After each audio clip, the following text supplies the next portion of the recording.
we came here for Tang Jiu Qing or Tang Jiu Qing, but depending on where you are, it will be like Qing.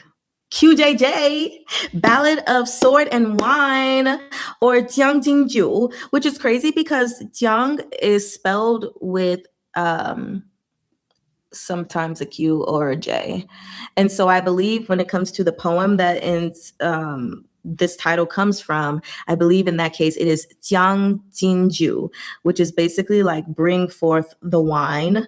So I do think that the title, the English title is interesting, Ballad of Sword and Wine, because ballad is what's throwing me off. I mean, I get it that the original poem, Jiang Jingju, is like a ballad to, the sword and wine, to warriors and drinking and being merry and stuff. But the actual title itself, Jiang Jingju, bring the wine or enter in the wine. Like, where did we get Ballad of Sword and Wine? This should have been called Enter the Wine. So I just thought I'd share that with you because it was quite interesting. Everyone bow to ST's art. Oh, yes. ST has some of the greatest art I have ever seen in my life. I'm going to make sure that we go through, if there are any pictures, y'all, I'm going to show them to you, okay? So yes, let's just marvel at the cover first. I don't know a lot about all of these characters just yet, but I am aware that this is Xiao Chiye and this is Shen Zichuan. Am I right? Right? Okay. Yes. Yeah. Bring in the wine. Exactly. What did we say? Bring in the wine, enter in the wine. What did we get? Ballad of Sword and Wine. You don't want to own Yuwu and Arha, but art nearly got me to buy them. Buy them. Buy them.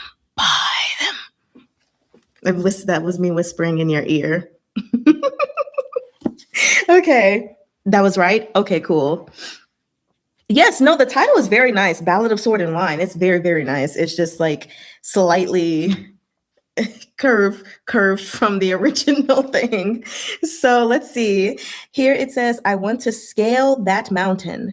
I'm going to fight for myself. Tang Jiu Qing. Also, I forgot. I said that for this series, I was going to actually bring out that poem for you guys. So let me go grab it really quickly because I thought it was interesting because this is literally my favorite poem. Actually, yes, just in general. I was going to say my favorite Chinese poem, but this is my favorite poem in general, like period. So you'd give them all your money. So I don't know if I'm going to read the whole thing. Do you guys want to start the story first, or do you want me to read the poem first? Y'all tell me. Save this until we're done, or do it now, the poem that this story is inspired by, or at least the title is inspired by. I don't know if the story is inspired by it because I haven't read it yet. Now! Oh, thank you. It's better to do it now. We'll have some context. Okay, cool. So y'all forgive me because it's been a minute since I just straight up spoke Mandarin. But yes, so Bring in the Wine, Jiang Jingju by Li Bai. So it's 君不见黄河之水天上来，奔流到海不复回。I will translate, I promise. Every few lines. 君不见高堂明镜悲白发，朝如青丝暮成雪。人生得意须尽欢，莫使金樽空对月。天生我材必有用，千金散尽怀复来。So just that little bit right there is, can you not see the yellow river of water? The sky comes, basically. Rush to the sea, never to return. Do you not see the bright mirror? I got to work on this translation. Bei Bai Fa is sad white hair. So we'll have to figure all this out. I didn't get all of the context as far as the translation. And then the morning is like blue silk, the evening like white snow. The pride of life is to have fun. 人生得意须尽欢. I love that. Like the meaning of life is to exhaust happiness. 莫使金樽空对月. Do not make the wine cup empty to the moon. So I guess like make sure you're constantly filling that cup to have some fun. And then 天生我材必有用. That is heaven birthed my talent. I must have purpose. Literally my favorite line in this entire poem. It used to be on my Instagram thing, but yes, 天生我材必有用. And then 千金散尽怀复来 is 1,000 gold scatter far, but it will still come back. You realize you've heard fragments of this poem before. Yes. So one thing I will say for sure, this is like a very, very famous poem by Li Bai, but also if any of you have watched the C-drama Joy of Life, you have heard those opening lines. All that I have just read, he used those lines when he was reciting a whole bunch of poems. It has been quoted in other Danmei too. Yeah. So yes, 1,000 gold scatters far, but it still comes back. Then we have 烹养宰牛且为乐，会是一饮300杯。岑夫子，荡秋生，将进酒，君莫停。So that is you cook sheep for the slaughter, cook sheep, slaughter the cow, and it's for fun. Come to have a drink, about 300 cups. Yes, san bai bei. Look at you, NFS. You only came as far as numbers. Yes, so we'll have to drink 300 cups. Master Sun Dan Chu was born, I guess, still figuring out some of the translations. So I'll have to dig into it one more time and actually get the full meaning of this poem. I just really love it because of the opening. But anyway, 将进酒, bring in the wine or enter the wine. 君莫停, do not stop, basically. 语准歌一曲, 请准为我, 亲耳听. So, and the singer sings a song. Let's see. It said, please, for me, poor ears listen. Interesting. I guess our ears listen. So, we're almost there.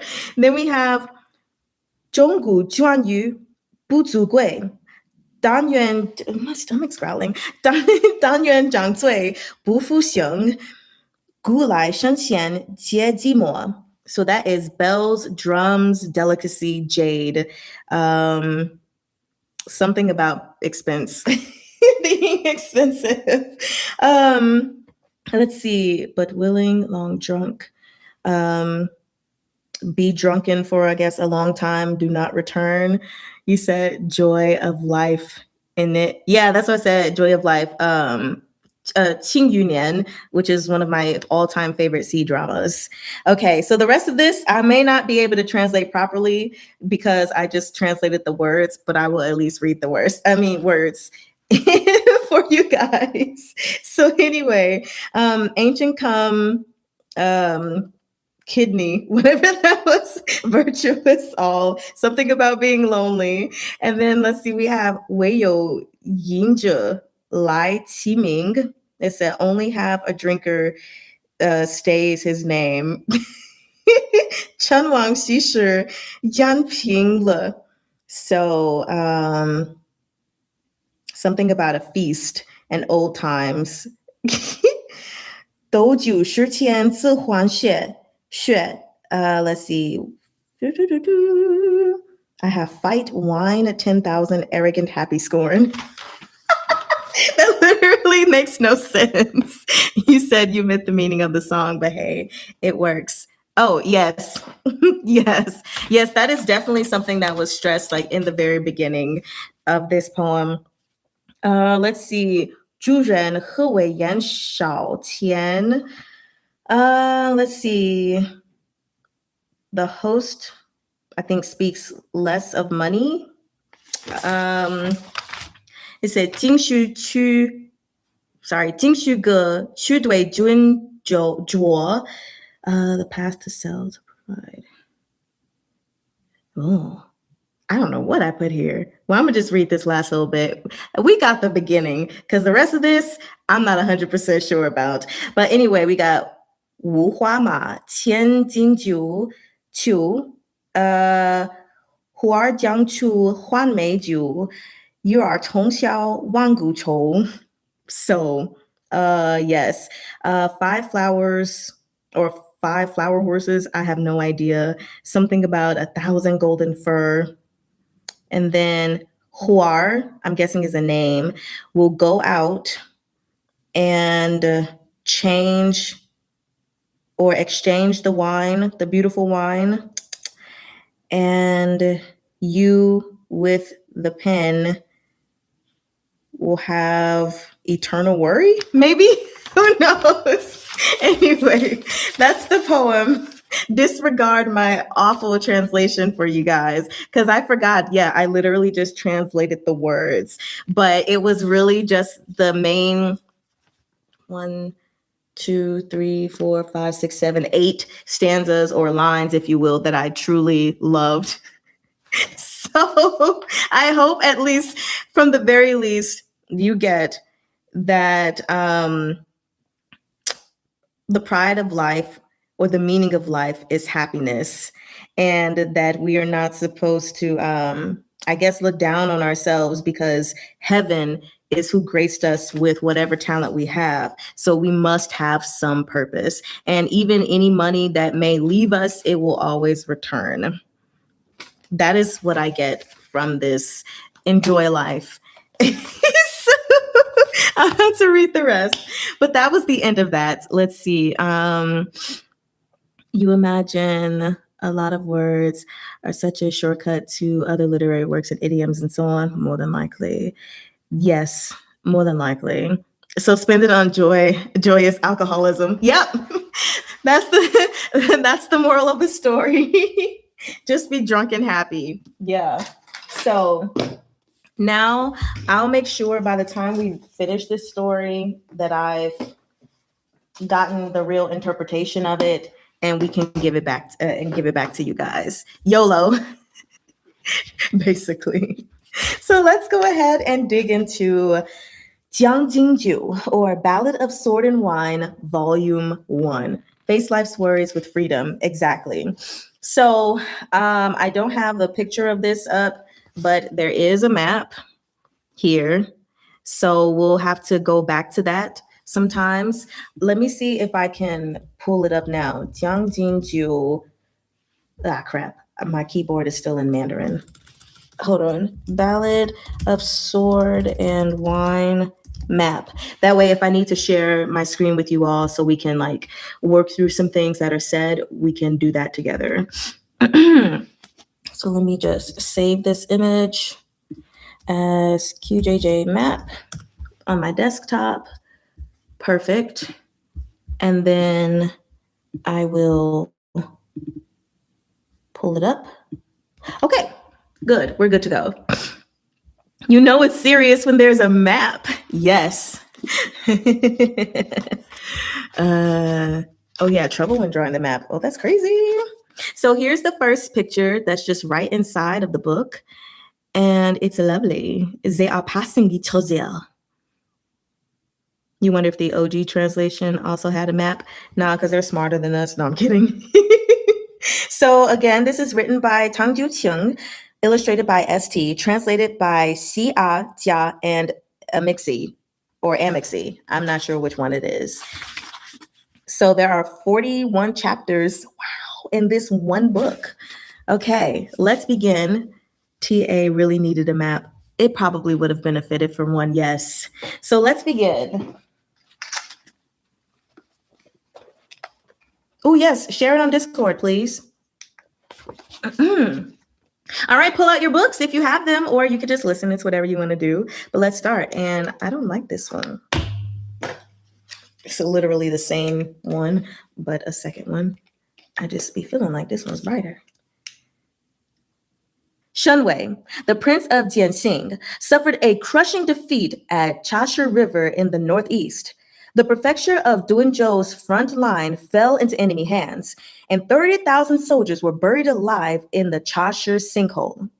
You were among them.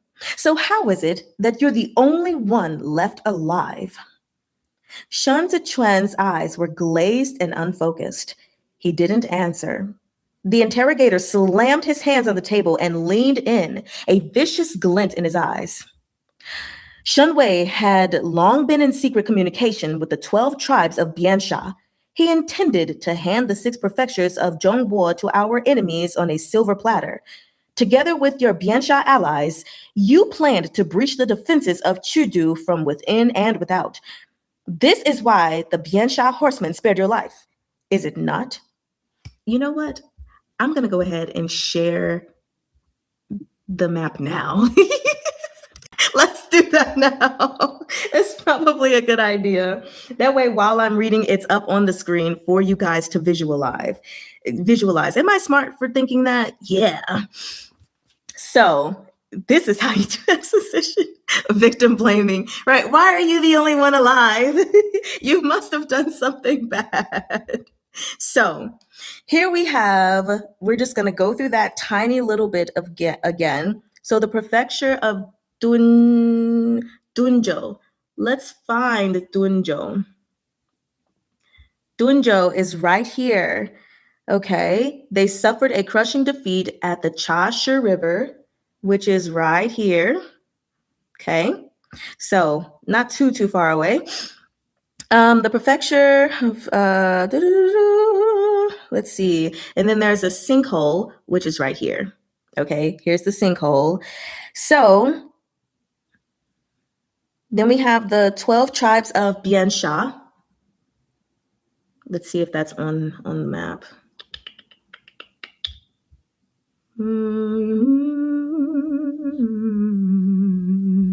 I'm looking for a Biansha. I see a Bianjuan, and then I know that there are these 2 thingies they didn't capture very well in their picture. Suzhou, Chazhou. Okay, so I'm not seeing that. But anyway, let's see. So then he said he intended to hand the 6 prefectures of Zhongbo to our enemies. So here's Zhongbo, and the 6 prefectures I'm gonna just assume are all of the surrounding areas here. So 1, 2, 3, 4, 5, probably 6. Okay. Together with the Biansha allies. They planned to breach the defenses of Chudu from within and without. So Chudu is this area over here. So he is accusing Shen Zichuan of basically constructing the defeat of these people suffering their defeat along these lines here. And his plans were to hand over all of this territory to these people or whoever rules this area. That's what I'm getting. What are you guys saying? Hold on. You said it's up there is, oh yes, I circled this sinkhole right here. No, it is not a cookie. Ways to see how long NFS stays quiet. Do you have a penalty? No cookie, wobbles lips.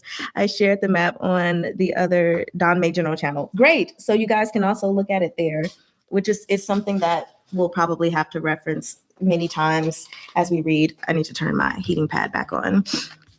All right. So now that we've gone through that, just really briefly, we can continue reading.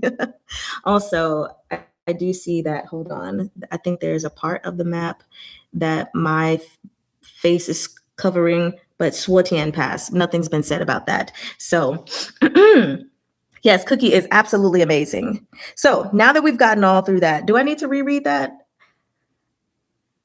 I don't think so. Do I need to reread that or can I continue on? It would be a great help just in case. Were you saying that to me?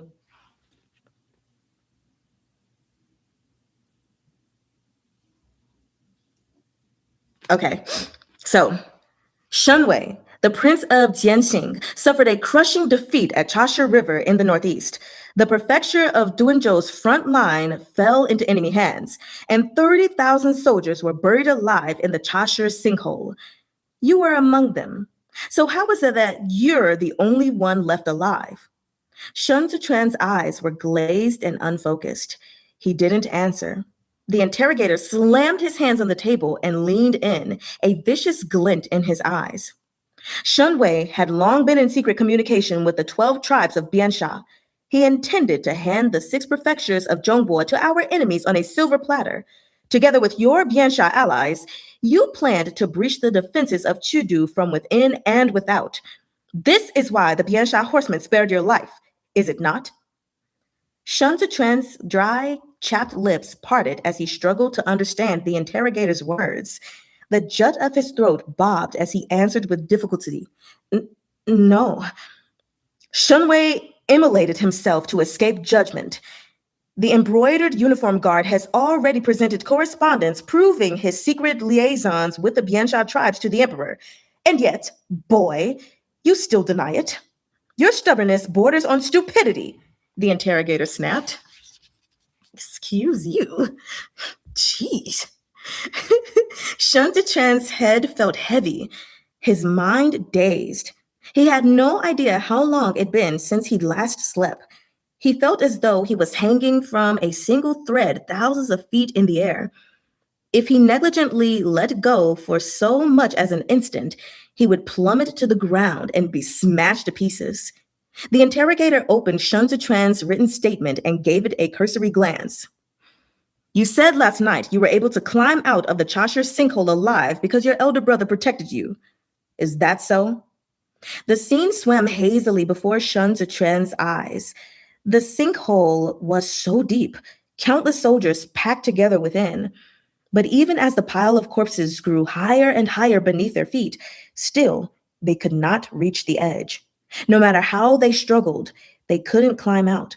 The Biansha horsemen surrounded the sinkhole, and the whistle of arrows mingled with the frigid night wind. The blood rose up to his calves, and the anguished wails and final gasps of the dying crowded close to his ears.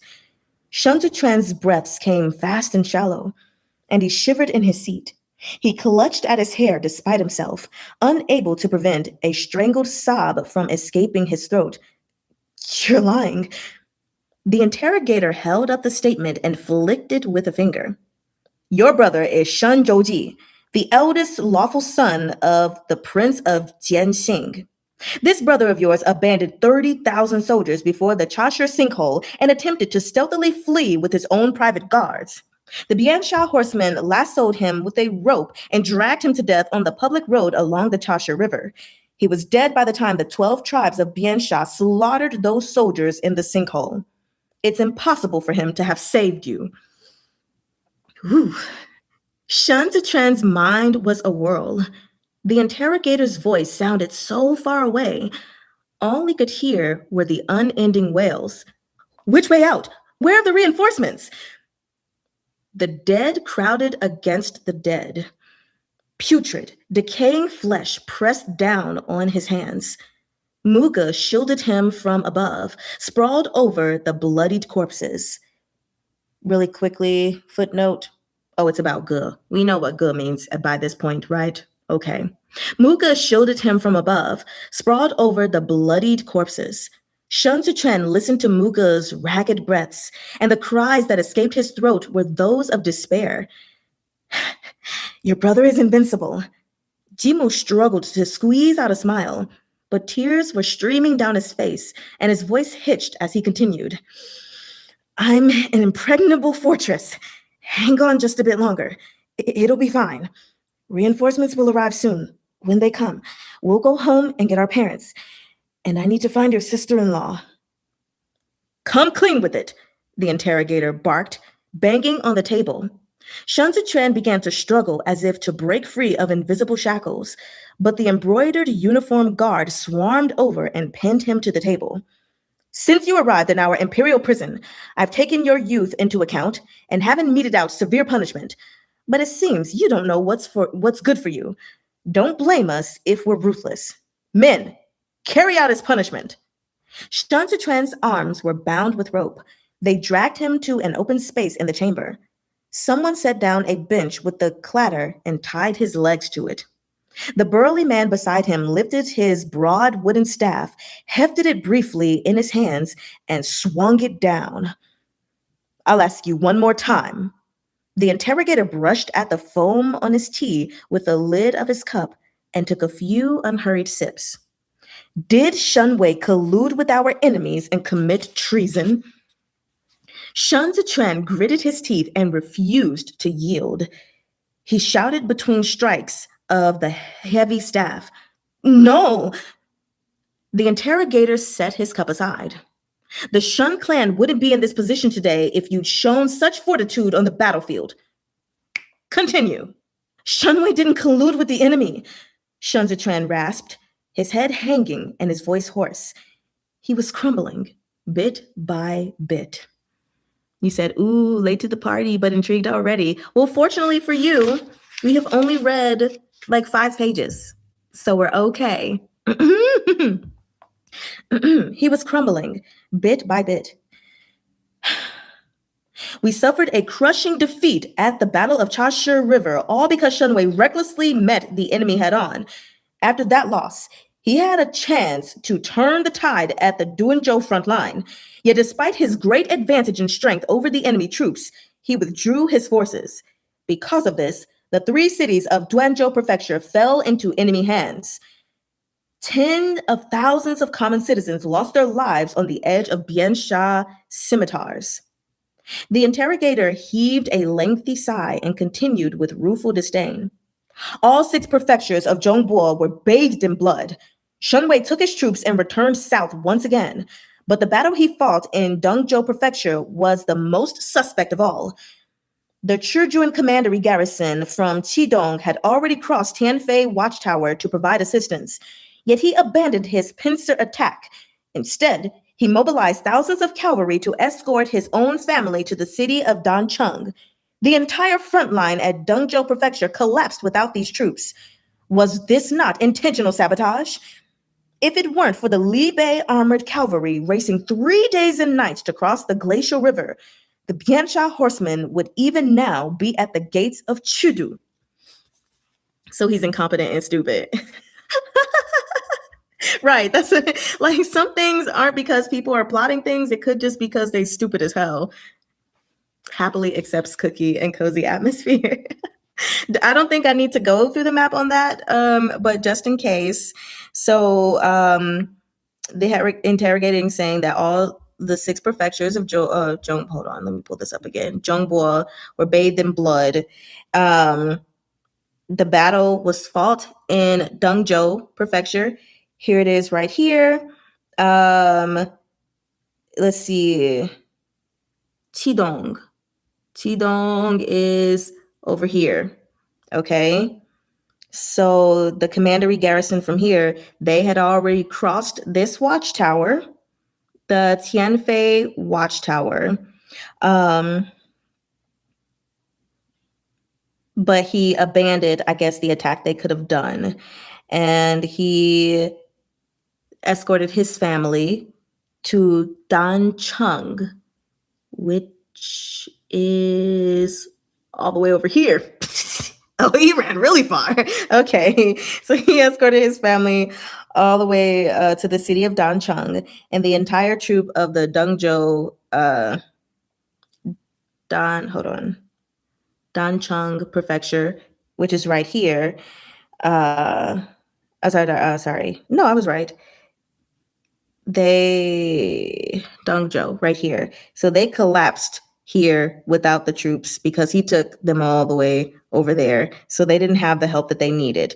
But we have the Libei armored cavalry who raced across the glacial river to get to save them. The glacial river is all the way up here. So they raced for 3 days and 3 nights to come and save them here.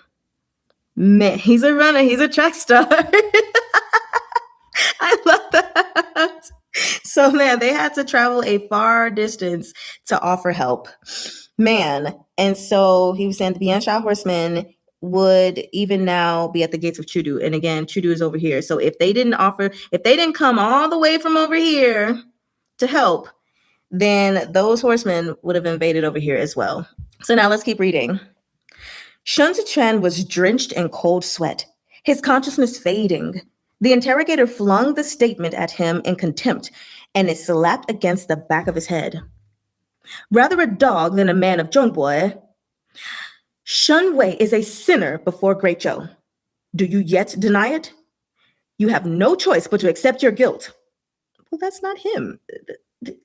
That's someone else. Shun Wei and Shun Zichuan are two different people.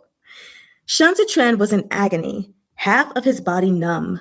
He lay collapsed on the bench, the paper fluttering before his eyes. The ink strokes on it were clear, every character like the humiliating lash of a whip on his face, announcing to the world, Shun Wei betrayed his country. He's less than a dog. They had left the 6 prefectures of Zhongbo piled high within their bodies. To date, the corpses at the bottom of the Chashir sinkhole remained uncollected. Everyone in the cities of Duanzhou who might have collected them had been massacred. Shun Wei had burned himself to his death. It was true. But this debt of blood must be borne by a living person. Shun Wei had a harem of wives and concubines who bore him a bounty of sons, but every one of them had perished when the Biansha horsemen entered Duanzhou. Only because Shun Zichuan was of low birth, raised far from the family, had he managed to escape with his life. So he wasn't even raised with his family? And you pinning this on? Okay. They dragged Shun Zichuan back to his cell, his heels leaving twin trails of blood in their wake. He faced the wall and gazed at the small, narrow window. Outside, the frigid wind howled, and the snow came pelting down. The night, pitch black as pitch, stretched without end. In his head was primal chaos. Amid the cries of the wind, his mind wandered back to the sinkhole. Jimu was dying. His breath had grown labored. Blood dripped down his armor onto the back of Shun Zichuan's neck, where it quickly turned cold. The wails around him had quieted, leaving only the groans of unendurable pain and the bellows of the biting wind. Shun Zichuan lay nose to nose with a dead man whose features were no longer recognizable. His legs were pinned under the weight of human bodies. A shield dug painfully into his ribs. All he could smell as he gasped for air was the thick stench of blood. He gritted his teeth, tears streaming down his face. But he couldn't afford to cry aloud. In despair, he stared down at the face trampled beyond recognition, yet could not tell if this was a soldier he knew. Guh, Shun Zichuan sobbed softly. I'm scared. Jimu's throat bobbed. He gently patted Shun Zichuan's head. It's all right. We'll be okay. Shun Zichuan heard the singing of the soldiers at death's door. The gale tore apart the sound of their songs and sent tattered pieces fluttering away into the frigid night. Battle in the city south, death within the city north. Graveless, left exposed to rot. May the crows feed. Well, dang, I understand that without the footnote, but let's read the footnote. Those lines, the 18 symbol songs, Battle in the City South, is a Yuefu poem or folk song from the Han Dynasty about those who have perished on the battlefield. It describes the cruelty of war and expresses the poet's opposition to it, asserting that the common folks are only a sacrifice of war. Yeah, it was like graveless, left exposed to rot, may the crows feed. Whew, this is heavy. How are we so heavy on page 18? Okay. Guh. Shun Zichuan whispered beneath him. I'll carry you on my back. Guh. Jimu's body was like a bent and broken shield. He smiled and said in a hoarse voice, I can walk on my own. Were you struck by an arrow? No. Jimu's tears had dried up. He said breezily, those Biansha bodies have no aim. Shun Zichuan's fingers were soaked in flesh and blood. He wiped his face with some difficulty. Shenyang make dumplings. Once we get home, we can eat as many as we like. Really quick footnote, Shenyang, a term of address for the wife of one's shifu or martial master. Jimu sighed. I'm a slow eater. Don't snatch. Shen Zichuan gave a firm nod beneath him. The snow gradually blanketed Jimu's body. He seemed very tired. So quiet was his voice, and he hadn't even the strength to move his fingers. The song was sung achingly slow, and when it reached the line, the valiant rider died in the fray. Jimu closed his eyes. I'll give Ge my money too, to get married, said Shen Zichuan. Ge. Jimu remained silent, as if he were weary of listening to Shen Zichuan speak and couldn't help but drift off. Shen Zichuan trembled all over. He didn't remember when the Biansha horsemen left or how he had clawed his way out. When he finally pushed himself up and pulled himself out, it was to dead silence amid the heavy snow. The stacked corpses cushioning his knees had the look of discarded burlap sacks. Shen Zichuan turned to glance down and choked with sobs. Jimu's back had been pierced with such a dense cluster of arrows that his body was like a curled hedgehog. All his blood had trickled down onto Shen Zichuan's back, but Shen Zichuan hadn't realized it. The thunder of horses' hooves came swiftly toward him like a looming storm. Shen Zichuan shivered and jolted violently awake.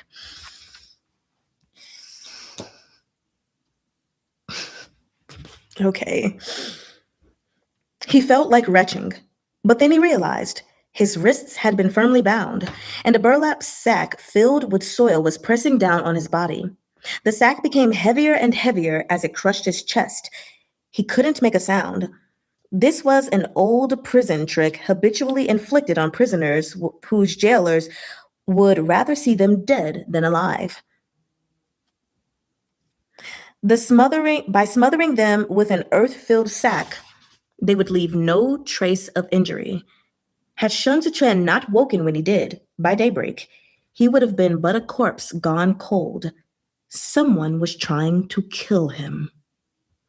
So now we know there's some foul play somewhere in there. Okay. You said you feel bad for him. So sad, kind of sad. When someone says you can't make people care for characters with first few pages, lies! Because I'm feeling already. This is so heavy already. It's a brutal start, but an important backdrop for what's to come. So just hold out for a while. I mean, I don't need to hold out. I'm good. Like, this is great. I'm enjoying the backdrop, even though it's clearly hurting. Oh my gosh. You can't not care. Exactly. Moving on to the next chapter. Chapter 2. One forgets Mari-chan loves misery. So, Chapter 2, Death by Flogging. I don't like this chapter name, but okay, let's do it anyway. In the gloom of the imperial prison, Shen Zichuan desperately twisted his wrists, but his hands were cold, his lungs were beginning to ache, and the rope was so tight it was futile. The sack of earth pressed down on his chest. He felt as if he'd been thrown into a deep pond. His ears rang, and his breath came in frantic bursts, like he was drowning. Arha's glaring at you lately. Dang, that's so graphic, NFS. God. Shen Zichuan shifted his gaze to the candlelight beyond the bars. In the hall, several members of the embroidered uniform guard were drinking and shouting as they played a finger-guessing game, too preoccupied to spare Shen Zichuan a glance. The sack of earth nailed him to the crude straw mat, and suffocating nausea engulfed him like floodwater. His vision swam. Shen Zichuan raised his head and gritted his teeth to move his legs. They had been flogged numb. He felt nothing when he raised them. He placed his foot against the left corner of the wooden bed where vermin had eaten away its sturdiness. On his first day, he'd damaged it just by sitting down. He struggled to gather a breath. Shan Zitran braced himself and kicked at that rotten corner with all his strength. His legs were so weak the bed didn't even groan. The plank hadn't moved an inch. Cold sweat streamed down his back, soaking his shirt. He yearned to live. Shan Zitran whimpered frantically. He bit his tongue until it bled and kicked the planks again. Jimu's mangled, barely recognizable body was the horsewhip at his back, spurring him on. His brother's voice echoed in his ears. He must live. Shan Zitran struck the plank furiously until he finally heard a dull thud. Half the slats collapsed, and he slid off to one side, the heavy sack tumbling down beside him. He hit the ground and gasped as if breaking through the water's surface. The ground of his cell was icy. Shan Zitran's injured legs were useless, so he propped himself up with his elbows. Sweat trickled down the bridge of his nose. Despite the cold of the prison, his body burned as if his insides were coming to a boil. At last, he put his head down to dry heave. Shunwei deserved to die. There were 120,000 troops in Zhongbua, divided among the 6 prefectures to form a defensive perimeter. After the defeat at Chashi River, the Biansha horsemen had invaded Duanzhou. It was as the interrogator said. At that point, there had still been a chance to turn things around. Not only did Shun Wei have a well-trained and powerful army, he had ample provisions and the authority to deploy the garrison troops in the 3 cities of Duanzhou. Yet, to everyone's surprise, he had abandoned the prefecture and cowered back in the Duanzhou prince's manor. This retreat was prelude to the fall of Zhongbua. The Biansha horsemen slaughtered Duanzhou's 3 cities, after which the garrison, their morale shattered, fled south in a panic. Everyone had thought Shun Wei would make his stand against the 12 tribes of Biansha and Duanzhou. Yet, he had taken to the road again at first news of their arrival.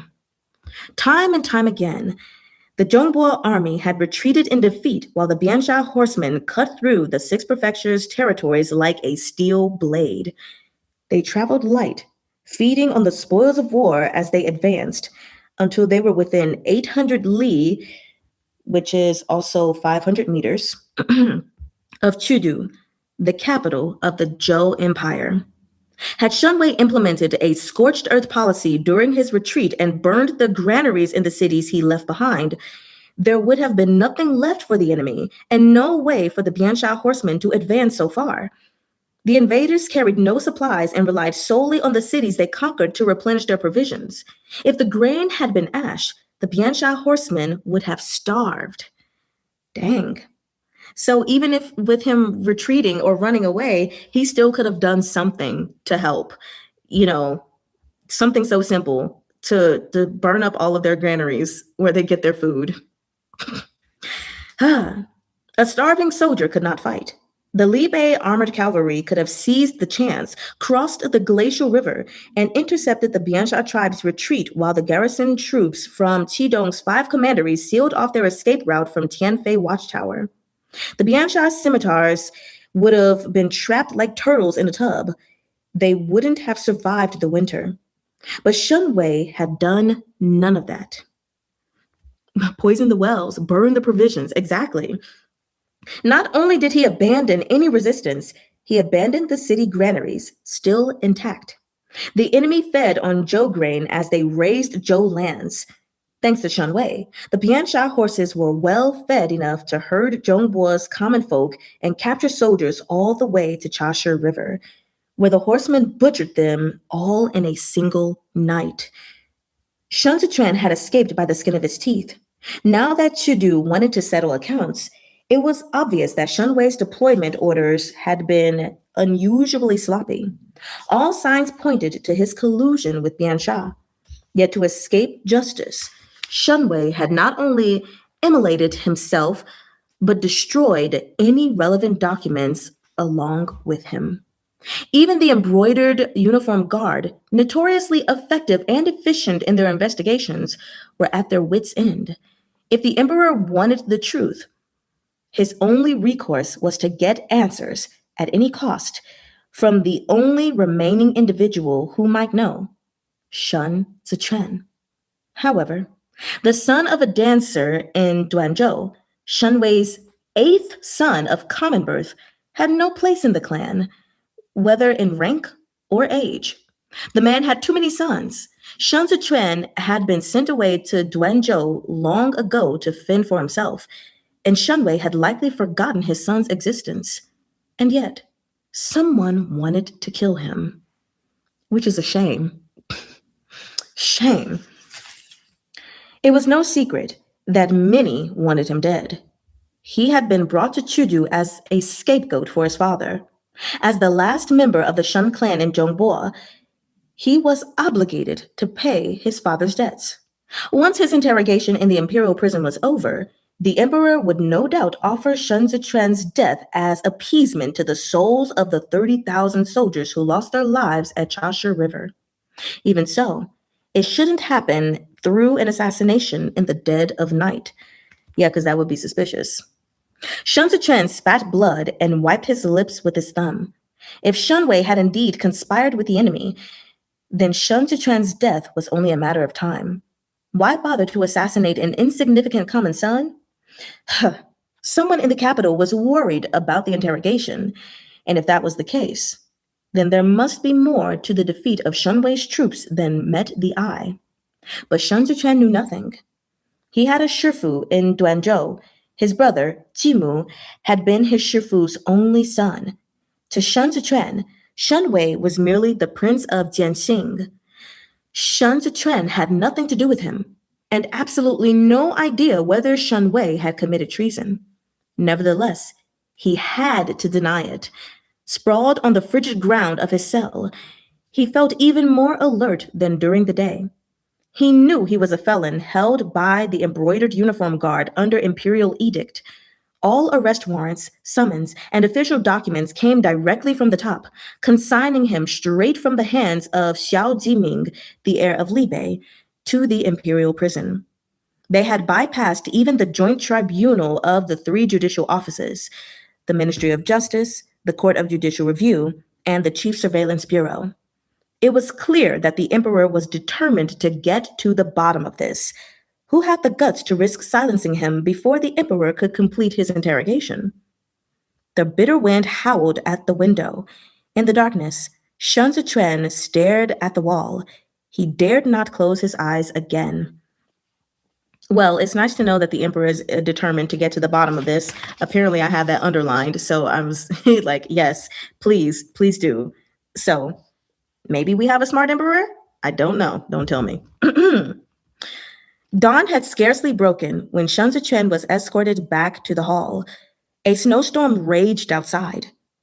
Ji Lei, the interrogator, had been nothing but grim these past few days.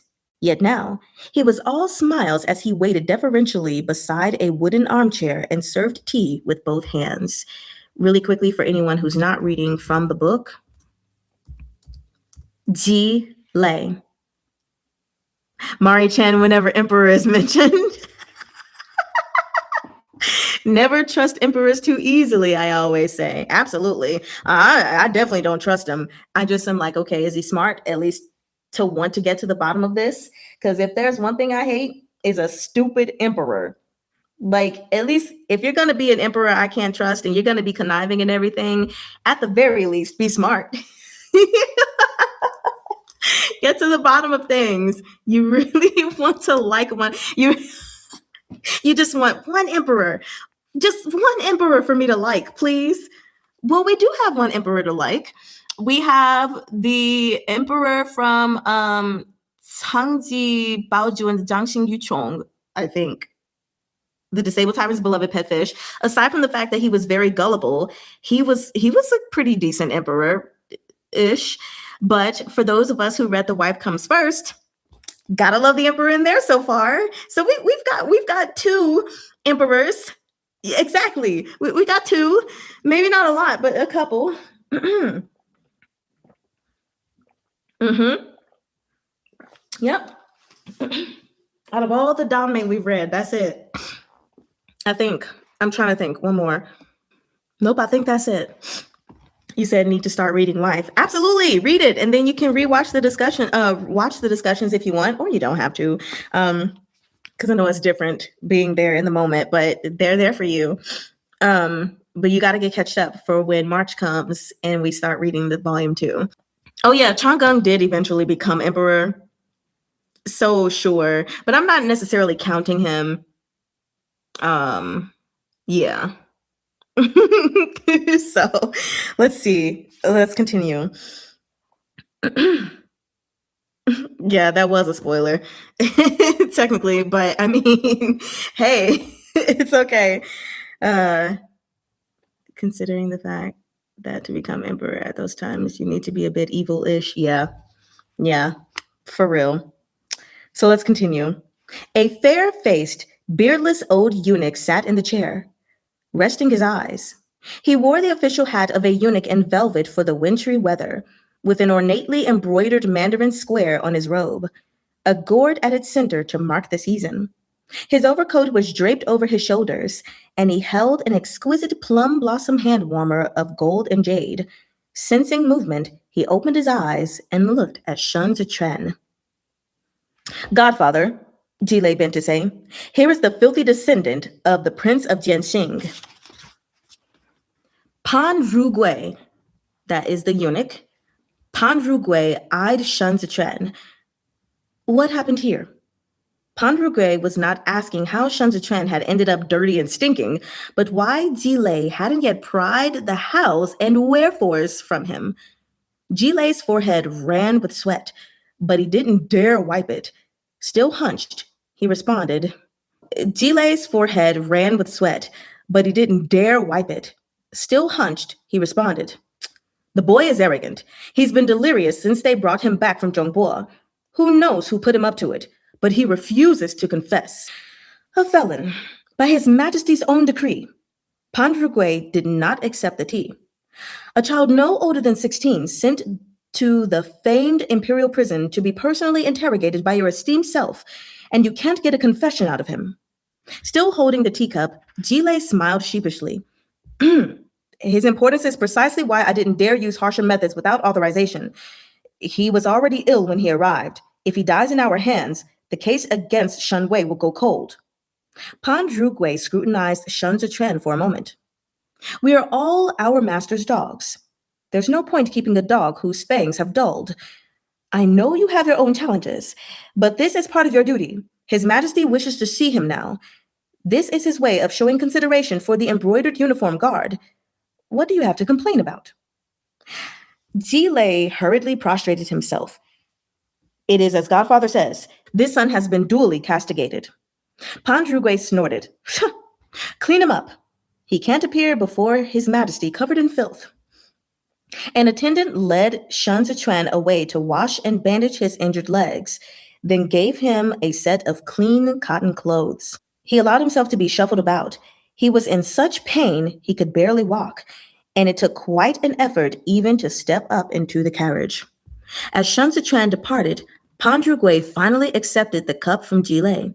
Staring after the carriage, he asked, is he truly the last of the Shun clan?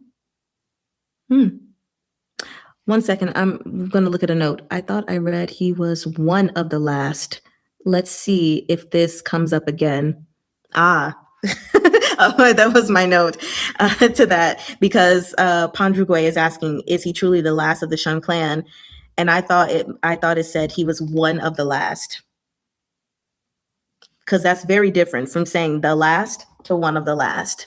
So I don't remember if I read it that way again, but we'll see. Because remember, for those of you who don't know, I did read the first 4 chapters months ago to try to get like the tone of it a little bit, and maybe try to help voice characters a little better. But anyway, so that's why I have like notes every now and then. Yes, that's to the question, is he truly the last of the Shun clan? Yes. The sole survivor of the Chashire sinkhole, the heir of Libe captured him personally. He was detained in the Libe Armored Cavalry's prisoner wagon the whole way and had no contact with anyone else. Pandrugwe sipped his cold tea. After a long time, he gave Jile a smile that didn't reach his eyes. The heir of Libe certainly is discreet. Shun Sichuan stepped down from the carriage and let the guards hustle him down a long path. The heavy snow blew into his face, and the eunuch leading the way hurried along without any unnecessary chatter. When Pandrugwe arrived before Mingli Hall, his arrival had already been announced. The junior eunuch waiting under the eaves stepped forward and took Pandrugwe's overcoat, helped him shrug on his outer robe, and took over the hand warmer. Pandrugwe kowtowed by the door and said, "Your Majesty, this lowly servant has brought the boy." There was a pause. A low, unhurried voice rang out. "Bring him in." Shun Zichui's breath hitched, but they were already dragging him inside. Though there was incense burning, it wasn't stifling. He heard intermittent coughs and caught a glimpse of feet lined up on both sides of the hall. The Xian De Emperor, not they just changed le to de. I'm just kidding. The Xian De Emperor was dressed in a deep blue day robe that couldn't hide his frailty. Illness had constantly plagued him in the 3 years since he had ascended the throne. His pallid complexion made his oblong face look all the more gentle and delicate. Another sick emperor. How lovely. So just because of that, I really don't trust him because he's sick. He's like, where's the correlation of the connection? I don't know, don't ask. Jile had been trying him for several days now. The Xianda Emperor glanced at Jile, who was kneeling at the back of the hall. "Have you discovered the truth?" Jile kowtowed. "To answer your Majesty, the boy's words are incoherent and his story is full of holes. Nothing he said can be believed. All of his words are contradictory." "Present his testimony," the Emperor commanded. Jile produced a written statement from within his robe and handed it respectfully to Pandrugwe, who in turn hurried forward to present it to the Emperor with all due reverence. The Xian De Emperor read it through. When he reached the part about the Chashire sinkhole, he covered his mouth and began to cough. He refused to let Pandrugwe help him. Instead, he wiped the blood from his lips himself with a handkerchief. 30,000 soldiers lost their lives in that sinkhole, he said solemnly. Had Shunwei lived, he would have suffered the wrath of all. Shun Zichuan closed his eyes as his heart began to pound. He already knew what was coming. "Raise your head." His breathing quickened. His palms braced against the floor were numb. Shun Zichuan raised his head slowly, his eyes carefully landing on Xianda Emperor's boots. The Emperor looked down at him. "As Shunwei's son and the sole survivor of the Chashire sinkhole, what do you have to say?" Shun Zichuan's eyes grew red at the rims. He shivered with wordless sobs. The Emperor's expression never changed. "Speak." As Shun Zichuan raised his head, tears rolled down his cheeks. He glanced up for a fleeting moment, then kowtowed hard again, his shoulders shaking as the sobs rose in his throat. Your Majesty, my father was devoted to this nation and his countrymen in Zhongbo. He was too ashamed to face them after his losses on the battlefield. That's why he set himself on fire, to atone." "What nonsense," the Emperor barked. "If he was devoted to the nation, why did he retreat time and time again?" Shun Zichuan's voice was hoarse from weeping. "My father sent all his sons into the field. My eldest brother, Shun Zhouji, was tortured to death by the Biansha rider who dragged him behind his horse along the Chashire public road. If it were not for undivided loyalty, why risk his own heir?" "You dare bring up Chashire?" "Shun Zhouji fled from the front lines. His crime is unpardonable." Shun Zichuan looked up at the Emperor, tears leaving tracks down his cheeks. "The battle at Chashire was a bloodbath," he rasped. "My eldest brother might be incompetent, But he defended Chasha for 3 days. In those 3 days, vital intelligence was able to reach Qidong and Li Bei. If it weren't for those 3 days, he was so choked with emotion he couldn't go on. The emperor reread the statement in his hand. The hall was quiet, save for the sound of Shen Zhiquan's sobs. In the interminable silence, Shen Zhiquan dug his fingernails into flesh. Abruptly, the emperor let out a long sigh. Did Shunwei collude with the enemy? Never. Shen Zhiquan's voice was resolute. The emperor set down the statement and declared in a voice that had gone frigid. This cunning boy attempts to deceive his sovereign. He must not be allowed to live. Pan Zhuge, have him flogged to death at Duancheng Gate. Yes, your majesty. Pan Zhuge immediately bowed and retreated. Shen Zhiquan went cold, as if doused with a basin of icy water. Struggle as he might, it was useless. The guards clamped his mouth shut as they dragged him out of Mingli Hall. So, because he didn't say what you wanted him to say, he is attempting to deceive the emperor. Lovely. I always love that. Because you're not giving me the answer that I want, you're clearly trying to deceive me. So you deserve to be flogged to death. Okay, sure. That's fine. Also, that explains why the light on this one was so low, because it's almost dead. So, okay. You said nothing new here. Absolutely not. Everything pretty much makes sense. Son who didn't even know his father must atone for his father's sins.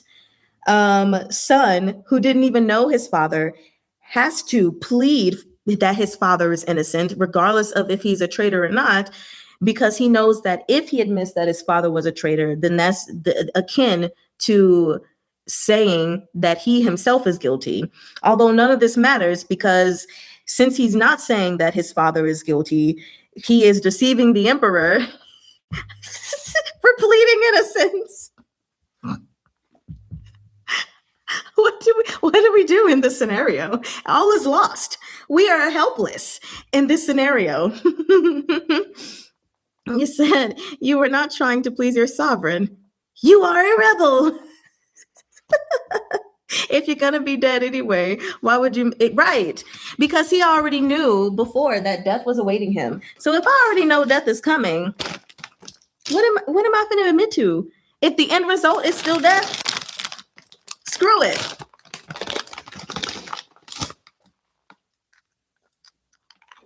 Just a quick little break.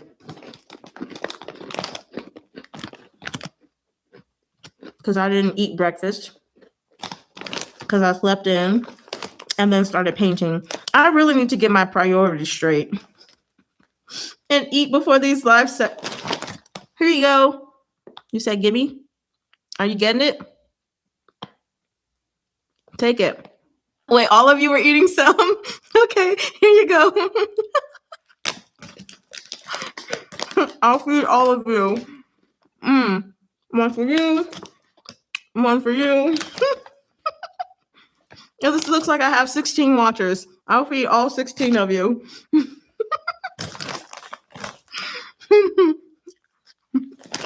Chapter 3, Raptor.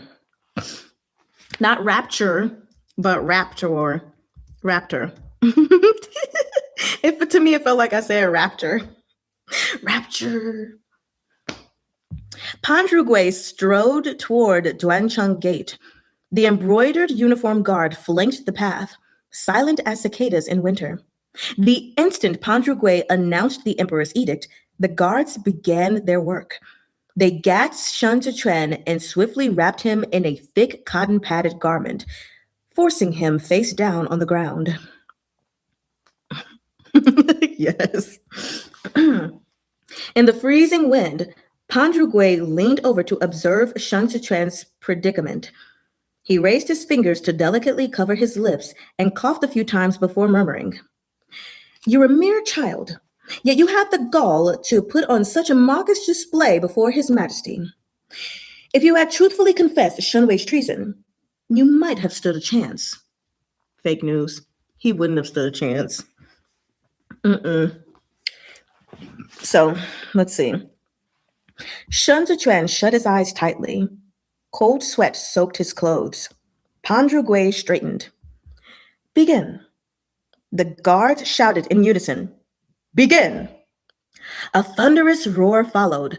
Strike! Lying liars who lie.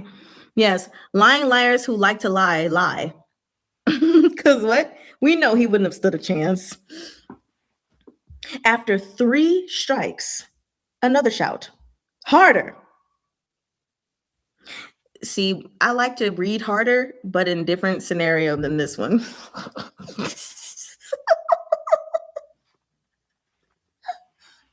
That was so dirty. Yes, he would have. Sorry, I should have said that. The searing pain of the blows built into a fire until he couldn't move except to bite desperately on the gag between his teeth. The blood in his throat pulled faster than he could swallow, and the coppery taste of it coated his mouth. Shun Zichuan clung to his last breaths as dripping sweat stung his wide eyes open. The sky was overcast, and the heavy snow fell like cat skins. Same, Ari?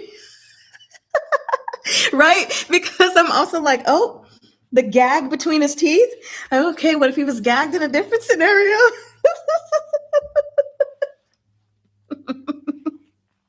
I can't. Oh, God. Flogging. Sorry. Huh.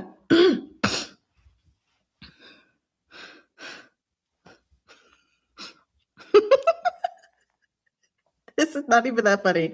Huh. Flogging was not a task assigned to just anyone. As the saying went, faint at 20, lame at 50. To do it well required skill. It was handed down the generations, a family trade. Moreover, this job required not just physical prowess, but also a discerning eye.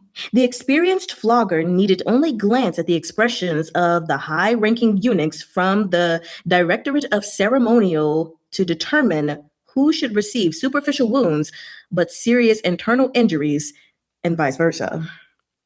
Now we turn in flogging into a profession. What? Oh my God. The emperor's decree was death by flogging, and Pan Zhuge seemed to show no sympathy.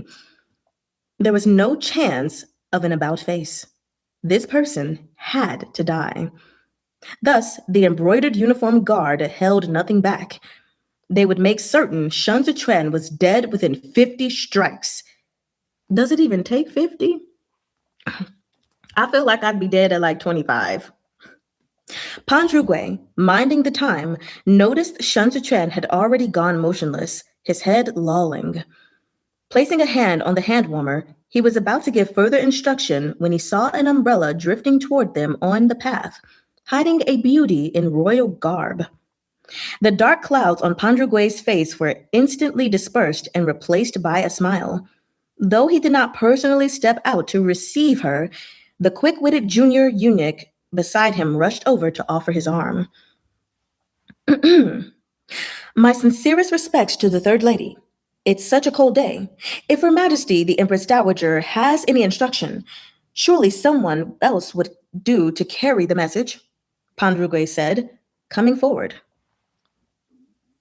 Real saying. What is your profession? Me, flogger. That sounds weird yet interesting. It does. Like, huh? Okay. Hua Xiangyi raised her hand lightly to stay the embroidered uniform guard. Let me type that for y'all. I'm not going to type every single name, but I just... Hua Xiangyi raised her hand lightly to stay the embroidered uniform guard. Delicate and beautiful, she had been raised at the Empress Dowager's side since childhood and was said to bear quite a resemblance to her aunt in her youth. Although she was addressed as the third lady of the Ducheng Hua clan, Here in Chudu, everyone knew she was a distinguished lady of the palace. Even the emperor doted on her as if she were truly his younger sister. Gonggong, eunuch, is this the boy from Zhongbo's Shan clan? Shan Zichuan? Hua Xiangyi said in a soft, measured voice. The very same, Pan Zhugui replied, keeping pace with Hua Xiangyi's steps. His Majesty has issued the decree to flog him to death. His Majesty spoke in anger earlier, Hua Xiangyi said. If Shan Zichuan dies, we'll never get to the bottom of Shan Wei's treason. Her Majesty the Empress Dowager arrived at Mingli Hall a little while ago. His Majesty heeded her advice, and he has calmed himself. Oh my, Pan Zhugui exclaimed. His Majesty always listens to the Empress Dowager's counsel. He was in such a terrible rage earlier, I dared not say a word. His Majesty's decree was flogging. Haven't you done so?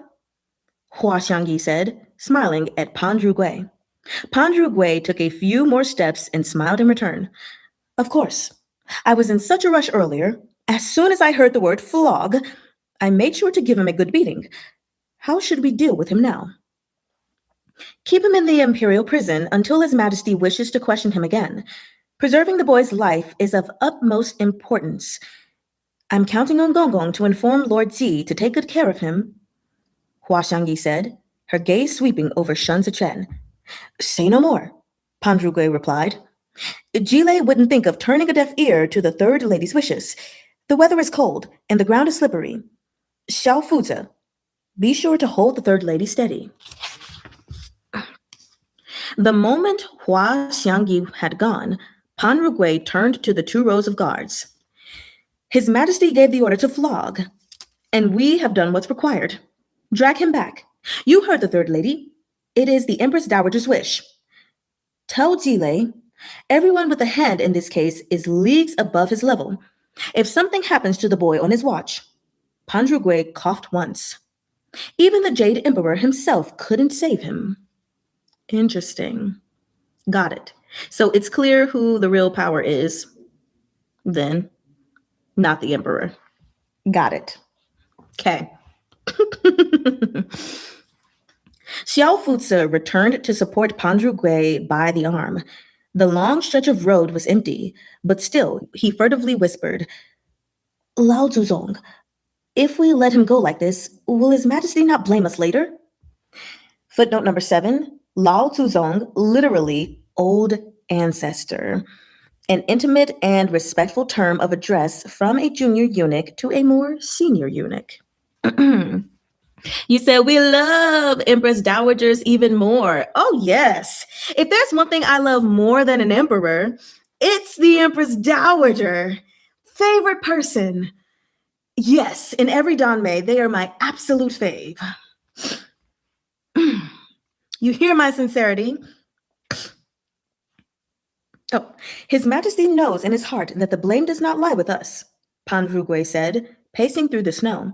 Snowflakes squeezed their way under his fur collar. A promise is worth 1,000 gold. A sovereign reneging on his word does not bode well. His Majesty has suffered another bout of illness from the stress of the Biansha invasion.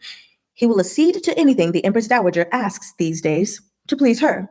The Emperor is even considering elevating the third lady to a princess, never mind sparing one man's life. Pan Zhugui looked over at Xiao Fuzi. And when have you ever seen the Empress Dowager change her orders? In every case, the real master was the one who stood by their word. Shan Zichuan was delirious with fever. One moment, he saw Zimu dying before him. The next, he saw himself still living in Duanzhou. The wind brushed the banners. His Shiniang lifted the curtains and stepped out carrying a white porcelain bowl of plump dumplings with thin skins. It's not a footnote, but for anyone who needs to know, Shiniang is a martial mother. You said you love that quote? Yes, I think that's going to have to go under my favorite quotes thing. So really quickly, let me just do that so I don't lose it because I have it highlighted. I was going to say I have it highlight. Highlight's not a word. It should be. It should be. I'm going to petition dictionaries to make highlight a word. Okay, good. Now I didn't have to type that out. Ba-da-da-da. Mari is her own dictionary. I need to remember the word I made up the other day ago. The other day ago? I am my own dictionary for words and phrases, apparently. Okay. So anyway, he's with his Shurnyang. Okay, this must be the past. Go tell your brother to come home, she called. He can't sit still for a second. Tell him to hurry back and eat. Climbing over the veranda railing, Shan Zichuan bounded over to his Shurnyang and bit the dumpling right off the chopsticks before running off. It was so hot it scalded his tongue. As he went out the door, huffing to cool his mouth, he spotted his Shifu, Ji Gong, on the stairs and squatted down beside him. Ji Gong looked up with a grunt from the rock he was grinding in his hands. Silly boy, the dumpling is worth hardly anything. You treat it like some kind of treasure. Go get your brother, and the three of us will go to Yuanyang Tavern for a proper meal. Before Shen Chuan could answer, his Shurnyang was pulling Ji Gong's ear. Huh, turning your nose up at my dumplings, huh? Good for you. If you're so rich, what are you doing with a wife? Take these silly boys and go live on your own. Shen Chuan laughed as he leapt down the stairs, waving to his Shifu and Shurnyang before racing out of the alley to find Jimu. But it was snowing heavily. Shen Chuan couldn't find any trace of him. The longer he walked, the colder he became. Gah! Shen Chuan called into the storm. Jimu, it's time to come home. The sound of hoofbeats rose around him. Snow obstructed his vision. Shen Chuan was trapped in the thunder of hooves, but he couldn't see anyone. The sound of slaughter exploded in his ears and warm blood splattered his face. Shen Chuan felt stabs of pain in both legs as an overwhelming force pinned him down. He saw the dead man's face inches away from his. The deluge of arrows whistled in the wind. The man on his back was heavy, and something warm and sticky trickled down his neck and across his cheeks. This time, he knew who it was. I hate the melding of those two memories in his dream. Oh, it went from greed to real fast. Shen Zichuan woke trembling, drenched in sweat, yet shivering uncontrollably with cold. He sprawled over the wooden slats of the cot as his eyes struggled to adjust to the darkness. He wasn't alone in the cell. An attendant had been cleaning up and now lit the oil lamp. Shen Zichuan's throat was painful with thirst. The attendant seemed to anticipate this and set a bowl of cold water on the bed. Waves of sweat and chills washed over him as he slowly nudged the bowl toward himself, spilling half the contents in the process. Neither spoke. The attendant withdrew and left Shen Zichuan in the cell. He slipped in and out of consciousness. The night dragged on without end. No matter how long he waited, dawn never came. When the attendant again came to change Shen Zichuan's bandages, his mind was clearer. Jilei looked at him through the bars and said coldly, "You're one lucky bastard. A scourge truly never dies. The Empress Dowager spared your life. I suppose you don't know why." Shen Zichuan lowered his head and kept still. "I know your Shifu is Ji Gong, the outcast of the land," Jilei said. "We were fellow disciples 20 years ago and served together in the embroidered uniform guard here in Chudu. You probably don't know, but he was once a vice commander of the guard and a third rank official. I'm trained in the same Ji-style boxing he practiced." Shen Zichuan raised his head and looked at Jilei, who opened the door of the cell and waited for the attendant to leave. Once they were alone, Jilei sat at the edge of Shen Zichuan's bed. Later, he got into trouble bad enough to warrant losing his head, but the late emperor was benevolent and spared his life, just banished him beyond the pass. Jilei propped his elbows on his knees and grinned at Shen Zichuan from the shadows. "Your Shifu is no talented man. He's just a worthless wretch with good luck. You know how he survived? Just like you did, because of your Shurnyang. You probably don't even know who she really is.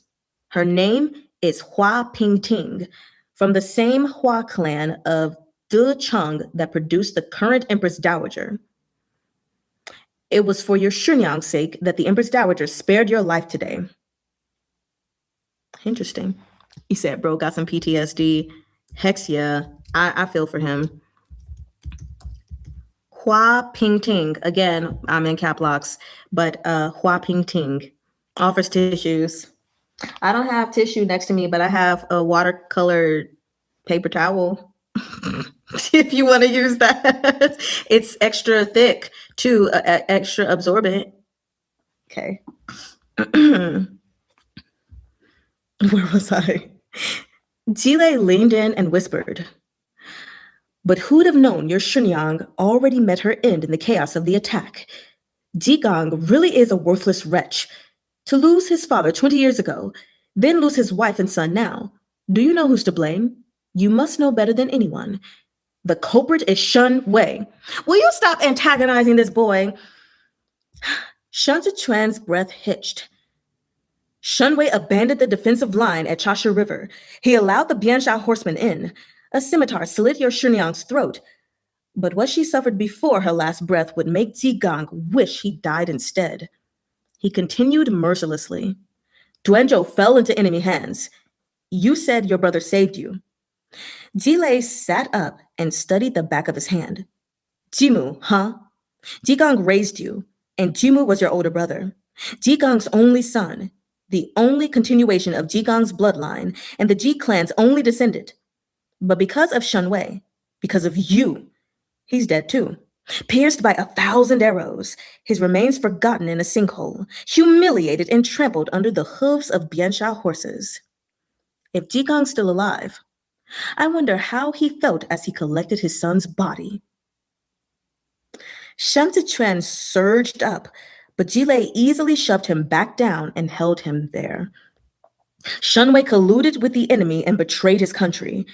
That is a debt you must shoulder. When you plead for your life today, know that countless ghosts of Zhongbo are wailing for justice. When you dream tonight, seek your Shenyang and your Shifu among the dead. You might be alive, but it's a life more agonizing than death. Can you forgive Shun Wei for all this? If you exonerate him, then you'll be letting your Shifu and his entire family down. Jigong raised and nurtured you. How could you disgrace him with such a disloyal and unfilial act? Besides, even if you drag out a feeble existence, not a soul in this world will pity you. Now that you're in Chudu, you've become Shun Wei. Dang. The rage of the common folk cannot be quelled. Countless people hate you to the core. Your death is a foregone conclusion. Rather than dying for nothing, why not speak frankly to His Majesty and come clean about Shun Wei's crimes? It would comfort your Shifu's departed spirit. Jesus Christ. I have a note here and some things written, so I'm just going to look at my note and share it really quickly. I need to put the note back in here, though, because I removed it so I can see. 1 second. Okay, my note says, oopsie. What am I doing? I know he is saying all this to manipulate Shun Zichuan into feeling guilt and then confessing. Horrible, but effective method. Let's see if it's effective, though I doubt it. And then as I kept reading, then I wrote like a little arrow up and was like, oh, I was right. Oh gosh. I like to tell myself I was right when I'm reading something and just make a little note to myself. Like, yeah, that's right. I wrote this part, but not really. Delay, collecting them karma points.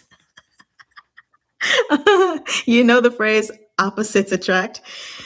Smells something like that here. Yeah, so let's keep going. He suddenly stopped.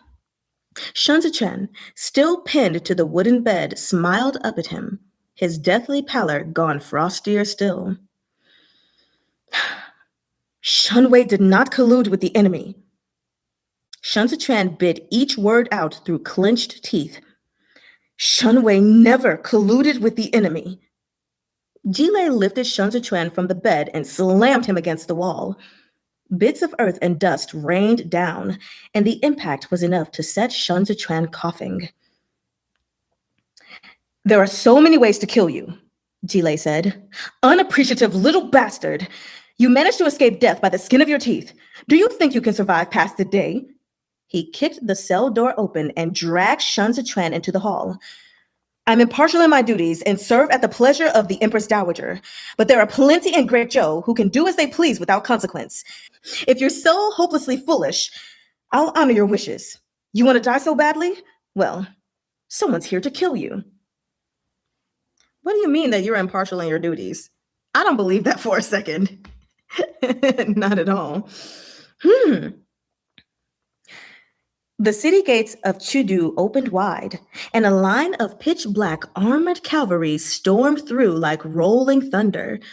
Jile dragged Shun Zichuan along the main road to meet them. The embroidered uniform guards scattered, and the packed crowd parted to make way for the horses. Alibe... Don't know this word. Hold on. I want to make sure I pronounce it right. Hero Falcon? Gyro Falcon? No, I want you to say it for me. Oh, that's a pretty bird. Gerfalcon. Well, Gerfalcon. The name doesn't sound as nice as the bird actually looks. I want to show you guys what it looks like really quickly. So neutral and professional. Yes. He is so professional. Like, we know that he is. I'm going to show you guys this bird because it looks really cool to me. I need to share my screen. Share my screen. Share my screen. Da, da, da, da, da. Look at this birdie. It's a raptor. Look at this bird. That's so interesting. Wait, I don't want that one. It's so interesting. Very nice. Not this one side-eyeing me. I feel side-eyed right now. Anybody else feel side-eyed? Oh my gosh. Anyway, Gerfalcon. Yeah, they are beautiful. I loved it. It's beautiful. He said, giving photographer stink eye. Alibe Gerfalcon circled overhead as the clang of armor reverberated in Shun Zichuan's chest. The rumble of hooves grew nearer. The rumble of hooves drew nearer. He opened his eyes and saw the horse in the lead charging straight for him. The steed beneath the heavy armor was a ferocious beast, huffing out hot clouds of air. It skidded to a stop just as it threatened to crash into them and reared back dangerously. Before its front hooves hit the ground, its rider had already leapt off. I said, dude, what are you doing? Jile stepped forward, calling, "Welcome, Xiao." The rider didn't spare Jile a glance. He marched straight up to Shun Zichuan, who barely had time to shift his shackles before the rider kicked him square in the chest, swift as lightning. The kick was so powerful he had no chance to steel himself. The impact sent him tumbling. Shun Zichuan opened his mouth and vomited until nothing was left but blood. Ew, what a creep. Here is the imagery. Don't mind my sticky note at the bottom. He looks very fierce. He looks the pissed offed. Look at that face. He know it's happy. Know it's happy. And look at the Gerfalcon. Yeah, soaring high. Gerfalcon in the sky. I can go twice as high. Also, his horse is really cute. I love horses, you guys. Just look at the horsey. I'm so cute. Just to know that these guys are like 15-ish. Yes, that is to my understanding. Right now, they are just 15. He's scary, right? So let's go on to read the next chapter. And I think I had planned for that to be the last chapter of the day, but we'll see.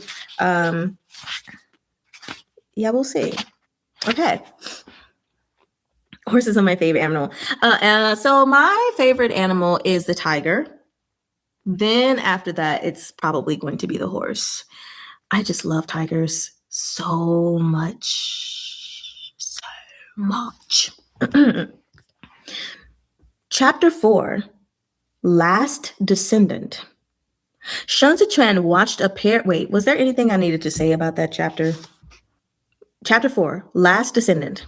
Sun Zichuan watched a pair of soldiers' boots crush snow underfoot as the stranger approached. When he was close enough, he nudged Sun Zichuan's face up with a toe, tainting the leather with blood. Shunwei is your old man. The voice was muffled beneath the helmet. Crimson seeped through Sun Zichuan's clenched teeth despite his best effort to keep it in. Even when he pressed his hands over his mouth, he couldn't hide it. He didn't answer. Babe, you left a boot print in my heart. Tigers are majestic beasts. Yes. Oh, so majestic. Like and their stripes are as rare, are as different and vast as our fingerprints. I love that about them. Sorry. Where was I? Oh, the stranger looked down at him. I asked you a question. Sun Zichuan lowered his head with a muttered affirmative, mouth filled with blood. He's the 8th son of Shun Wei, Jile offered, seeing an opening. His name is Shun. The stranger removed his helmet, revealing a youthful face. The gerfalcon wheeling overhead came to land on his shoulder, its wings scattering a puff of fine snow. He looked at Sun Zichuan as if looking at a pair of worn-out shoes. It was hard to tell if his gaze contained disdain or loathing, but it was as frigid and cutting as a blade. Sun Zichuan didn't know him, but he recognized the Li Bei armored cavalry. When Shunwei had fled pathetically westward, Suzhou became Zhengbo's last line of defense. The Li Bei armored cavalry had sped south, and the heir of Li Bei, Shizi Xiao Jiming, led his troops through heavy snow for 3 days without rest. Crossing the glacial river straight toward Suzhou. There's a footnote for Shizi, a title for the heir apparent of a feudal prince. To the astonishment of all, Shunwei failed to defend Suzhou, and Li Bei's troops had found themselves besieged. If Xiao Jiming hadn't had reinforcements on the way, it would have ended in another bloodbath. Li Bei had loathed the Shun clan of Zhongbo since that day. This youth was not Xiao Jiming, but he had a gerfalcon on his shoulder and rode freely in Chudu. He could only be the prince of Li Bei's youngest son and Xiao Jiming's brother, Xiao Chiye. All right. Xiao, not doing the tones, Chiye. Xiao Chiye. Jile had a mind to fan the flames, but seeing Deputy General Zhao Hui looming behind Xiao Chiye, he kept his mouth shut. Xiao Chiye tossed his helmet to Zhao Hui. His lips curled into a smile, and that razor-sharp gaze dissolved like melting ice. A frivolous temperament settled over him like a cloak. Under it, his armor suddenly seemed out of place. Your Excellency, the young man threw his arm around Jilei's shoulders. I've kept you waiting. It's been 2 years since we last met. You've become so distant, Argongzi. Jilei met Xiao Chiye's eyes, and they both laughed. I'm carrying a blade. See?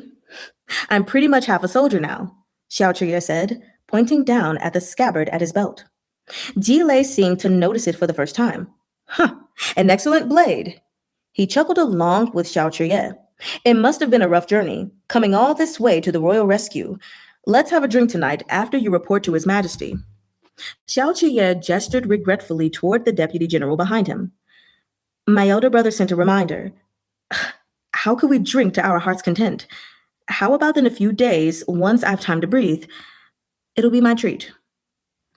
Zhao Hui bowed expressionlessly to Ji Lei. Ji Lei only smiled in response. To Xiao Chuye, he said, let's head to the palace then. The ceremonial guards are expecting you. The pair turned toward the palace, chatting and laughing. Zhao Hui followed, casting a long look at Shen Zhichuan as he went. The embroidered uniform guard nearby caught the hint. They hauled Shen Zhichuan back to the prison. Not you doing this. Jilei watched Xiao Chuye all the way until he entered the palace. The moment he was alone with his men, he spat indignantly at the ground. The genial smile dropped, leaving only a sneer. So, you fake? Is that what I'm getting? You fakety fake, Mr. Fake Pants? This ruffian was usually so impudent and rash, it would be no surprise if he killed a man. Who would have expected his numbskull was crafty enough to handle the situation with such care? One kick, and he'd let Shen Zhichuan go. Got it, so you was being fakety fake. Zhao Hui handed Xiao Chuye a handkerchief as they entered the palace. He wiped his hands as he walked. That kick was too risky, Zhao Hui murmured. If the last descendant of the Zhao dog up and died, the Empress Dowager would be awfully displeased. Xiao Chuye's smile sank into gloom. He had come fresh from the battlefield, and his murderous aura was so hostile, the eunuch leading them didn't dare eavesdrop. That was exactly my intent. Xiao Chuye spoke with cold detachment. That old dog Shenwei made a cemetery of Zhongbo. They've been burying soldiers from the Chashire sinkhole for half a month with no end in sight. And now the Hua clan wants to protect the dog's last descendant because of some personal connections? How could they expect everything to work out in their favor? Besides, my brother rode thousands of miles to come to the capital's aid. There are no greater honors left to bestow on him. Li Bei is at the peak of its glory. It has become a very long thorn in the Empress Dowager's side. As my master, the Shizhe, often says, the moon waxes only to wane. Zhao Hui said, the reward for Chudu this time is most likely a Hongmeng banquet, every dancer secretly brandishing a sword. Our main forces are camped 30 miles from here, but the eyes and ears of noble families are around every corner in the city. Now is not the time to be impulsive, Gongzi. Xiao Chuye tossed the handkerchief back to Zhao Hui. Got it. Footnote number 10, Hongmeng banquet, although this has been mentioned in another Danmei. This is a banquet set up with the aim of murdering the guest.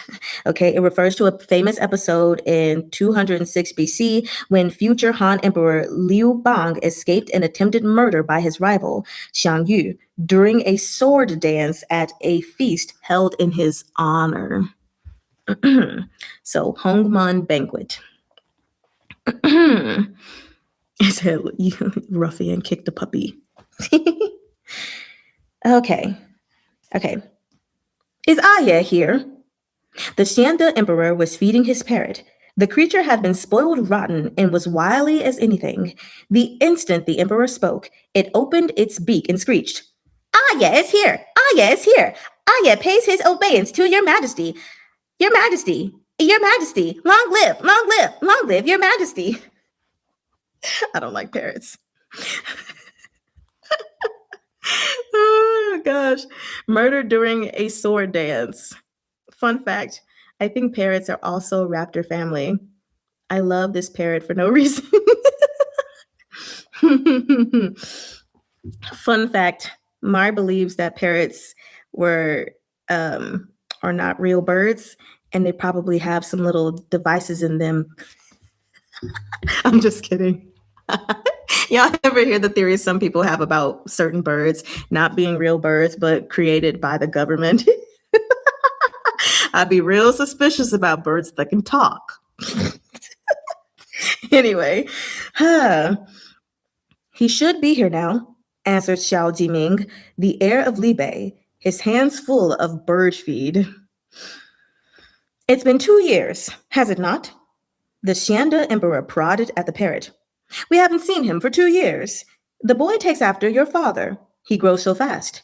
We fear he'll be even taller than you someday. He's taller to be sure, but he's still a child at heart, Xiao Jiming said. Spends all his time at home stirring up trouble. The emperor was about to say more when the coughing took him again. Pan Zhugui held out a cup of tea, and the emperor took a sip to soothe his throat. Before he could continue, a eunuch announced Xiao Chiye's arrival. Come in. The Xianda emperor lowered himself into his chair and leaned against an armrest. Come in. Let us have a look at you. The palace eunuch drew aside the curtain, and Xiao Chiye strode across the threshold, bringing the winter chill with him as he kowtowed before the emperor. A fine lad you are, almighty in your armor, the emperor said with a smile. We heard that when the Biansha troops raided our roads and relay stations at the frontier, you showed your prowess and captured several alive. Is that so? Xiao Chiye laughed. Your Majesty flatters me. I did catch a few, but they were all small fry. The year before that, the 12 tribes of Biansha had launched a raid on the food supply route north of the pass. It had been Xiao Chiye's first time leading troops in battle, and he'd received a thrashing from the Biansha Baldies. Xiao Jiming had to clean up the mess for him. News of it spread, and the incident became a punchline that undermined Xiao Chiye's reputation. He was now widely known as an infamous good-for-nothing. When the emperor compliments you, shudder. Yes, that's pretty much how I am. I'm like, oh. When the emperor compliments you, or when the emperor seems to have some kind of affection toward you, be afraid. Be very afraid. Hypa. Seeing him so dismissive, the Xianda emperor's tone softened. You are young. Just to ride a horse while brandishing a spear is no small skill in itself. Your elder brother is one of our nation's 4 great generals. Surely he regularly instructs you on military tactics. Jiming, we can see that Aya is motivated. You mustn't be too hard on him. Xiao Jiming solemnly promised. The Libe armored cavalry distinguished itself in coming to our rescue this time, the emperor added. In addition to yesterday's major reward, today, we wish to give Aya some small consideration. Xiao Jiming rose to his feet and bowed. It will be my brother's honor to receive his majesty's favor. However, he has no merits nor contributions to speak of.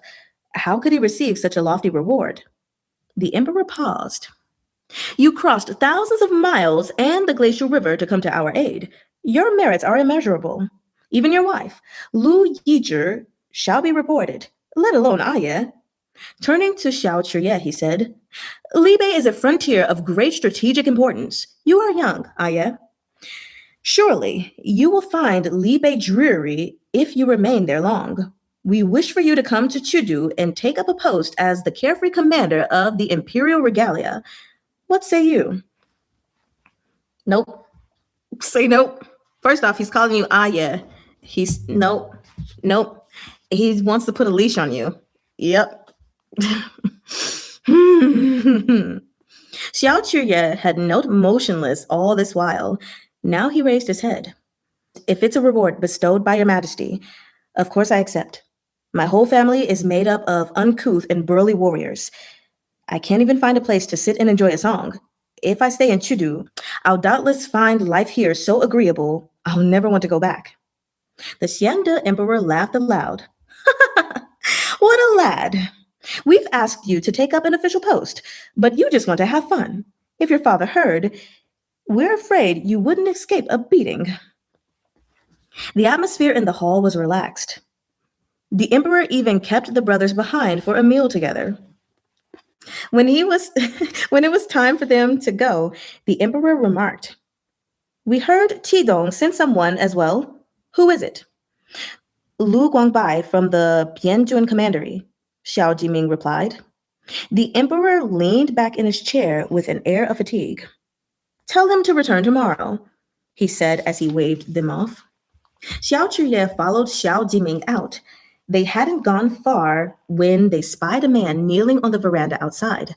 Pan Gui approached first, leaning over with a smile. General Lu, General Lu. Pan Gongong. Lu Guangbai answered wearily, opening his eyes. You should get up, General. Pan Gui advised him. His Majesty has retired for the day. You won't be able to see him until tomorrow. Lu Guangbai was a reticent man. He nodded without another word and rose to his feet to walk out with the Xiao brothers. Only once they'd stepped out of the palace gates and mounted their horses did Xiao Jiming ask, Why were you kneeling? His Majesty doesn't want to see me, Lu Guangbai said. The two men shared a silence. Both knew full well the reason for the emperor's reluctance. But Lu Guangbai didn't appear bitter. He turned to Xiao Chiye. Did His Majesty reward you? He's keeping me on a leash, Xiao Chiye replied, taking up the reins. Lu Guangbai reached over to pat Xiao Chiye's shoulder. Not you. That leash is on your father and brother. They rode a while. Amid the sound of hooves, Xiao Chiye said, When His Majesty mentioned my sister-in-law, I almost broke out in a cold sweat. Lu Guangbai and Xiao Jiming burst out laughing. Lu Guangbai asked, Are your father and Yizhi well? Xiao Jiming nodded.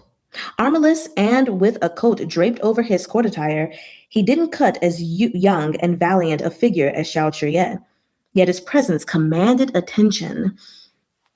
They are both well, he answered. My father is still concerned about the old general's leg injury, so he specifically instructed me to bring you the medicinal So he specifically instructed me to bring you the medicinal plaster he uses. Yizhi is well, too. She missed you all very much since being with child and wrote many letters that I've brought along. You can read them when you come over to my manor later. All we have back home are unrefined men, Lu Guangbai said uneasily, pulling on the reins. There's not even a female relative we could send to keep her company. The Li Bei winters are freezing. I got the news while leading the troops out of Bianjun Commandery, and I've been worrying the whole way. Yeah. Xiao Chiye turned to them. When my brother was trapped in Suzhou and the situation was dire, he told me not to write home in case it made my sister-in-law anxious. The conflict broke out so abruptly. They didn't find out about her condition until after he left. Xiao Jiming, ever a man of restraint, merely said, Our father stayed behind to guard the home front and watch over Yizhi. Don't worry. Once I return home after New Year's, I'm not going anywhere. Lu Guangbai sighed. Li Bei has been caught in the heart of the storm these recent years. You have to think twice every time you dispatch troops. This time, we only have Shunwei to blame for turning tail without a fight and leaving that rotten mess. When the troops rode past the Chashire sinkhole, the blood on the ground lapped at the horse's hooves. He knew he couldn't escape capital punishment, so he burned himself to death. Still, there's something off about the whole business. Jiming, you captured his son and brought him to the capital. Did you notice anything amiss?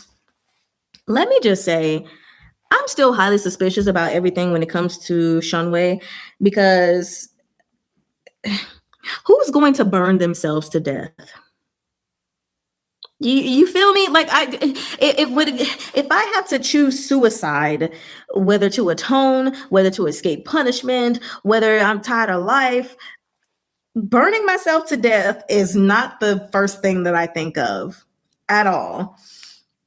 That sounds horrid. No. So I'm suspicious. Muy suspicioso. You said, haha, drama queen. Maybe he was flamboyant. I will burn. No, something's amiss.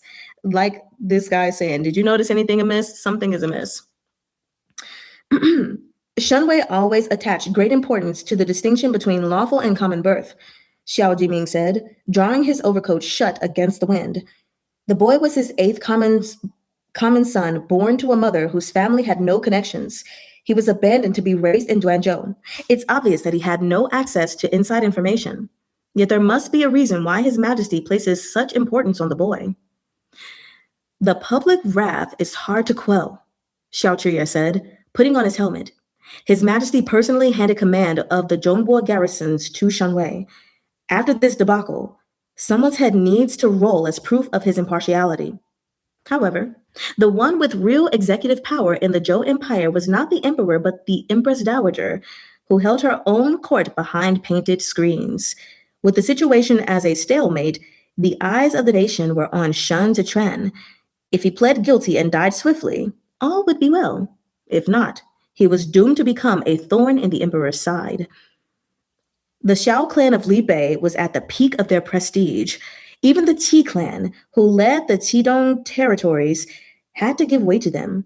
And Lu Guangbai, the leader of Qidong's Bianjuan commandery, was Xiao Jiming's brother-in-law. Xiao Jiming, lauded as the Iron Horse on river ice, one of the four great generals, could mobilize the Li Bei armored cavalry at any time and count on his wife's family to deploy the Bianjuan garrison troops. How could the emperor in Chudu not be wary of him? Tale as old as time. The Empress Dowager insists on preserving his life. Lu Guangbai pursed his thin lips. She's gunning to raise a jackal who can rightfully reclaim Zhongguo, yet is submissive enough to eat from her hand. When the time comes, he could help her consolidate power from within while keeping Li Bei in check from without. A dangerous liability. Jiming, this boy must not live. As they rode into the gale, snow sliced across their cheeks like knives. They lapsed into silence. Before we continue, I have this note here from when I read it that a jackal, first off, is part of the dog's family. They are highly intelligent and adaptable omnivores. They are known for their resourcefulness and cunning. So we have Shen Zitren being referred to as this animal, as someone to hopefully obediently carry out the Empress Dowager's orders to consolidate her powers. So she must see him as someone who is resourceful and cunning, or maybe she is going to raise him, I guess, just to be, like he said, to become that. So we shall see. We should introduce these titles back. Iron Horse and yes, Xiao Jiming is the Iron Horse on river ice. I just got to think about that. Because what? Zhao Hui, who'd been quiet behind them, urged his horse forward. Gonza kicked him right in the chest, almost as hard as he could. I saw how shallow his breathing was and how his wounds bled when he fell. Zhao Hui mulled it over, yet he did not die. After days in the trial and the flogging, his life was already hanging by a thread, said Xiao Chuye, riding crop in hand. My kick was meant to kill. If he doesn't die tonight, I'll acknowledge his tenacity at least. But Zhao Hui frowned.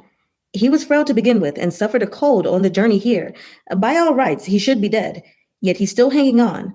There's something fishy about it. Master, Xiao Jiming swept them a sidelong glance, and both shut their mouths.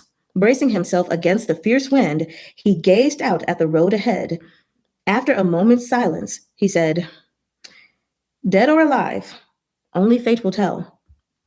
The wind howled, sending the metal wind chimes under the eaves along the street rattling.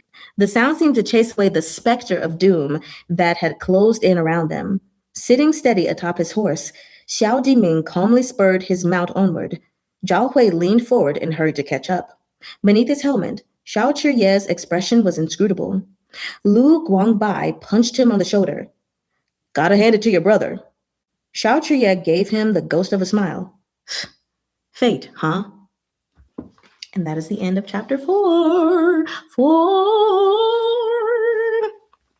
He said, he will. Okay, so that was the last chapter I planned to read for the day. You guys want me to read one more? Are y'all ready to do you think this is a good stopping point? Also, there are so many of you here today. Yay! The next chapter is 9 pages.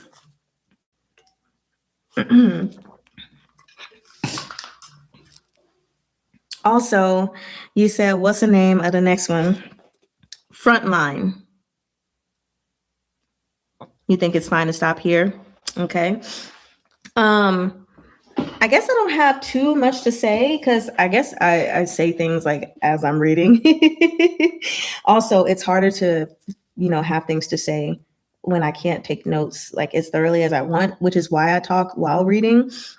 But for this chapter, I'll just say that it's interesting for Xiao Jiming to acknowledge like that he knows obviously uh that the boy doesn't know anything because of his upbringing. So it's like, okay, yeah, why is the Empress Dowager so hell bent on using him? Why was the Emperor trying to get to the bottom of it for real with him, considering like what would he know? So I guess we'll see what happens. I don't trust the Emperor.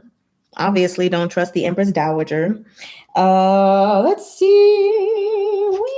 I'm more suspicious about things that took place during Shun Wei's whatever he was doing because I don't know. I just don't see someone burning themselves to death to avoid punishment. There are so many other ways you could kill yourself to avoid punishment.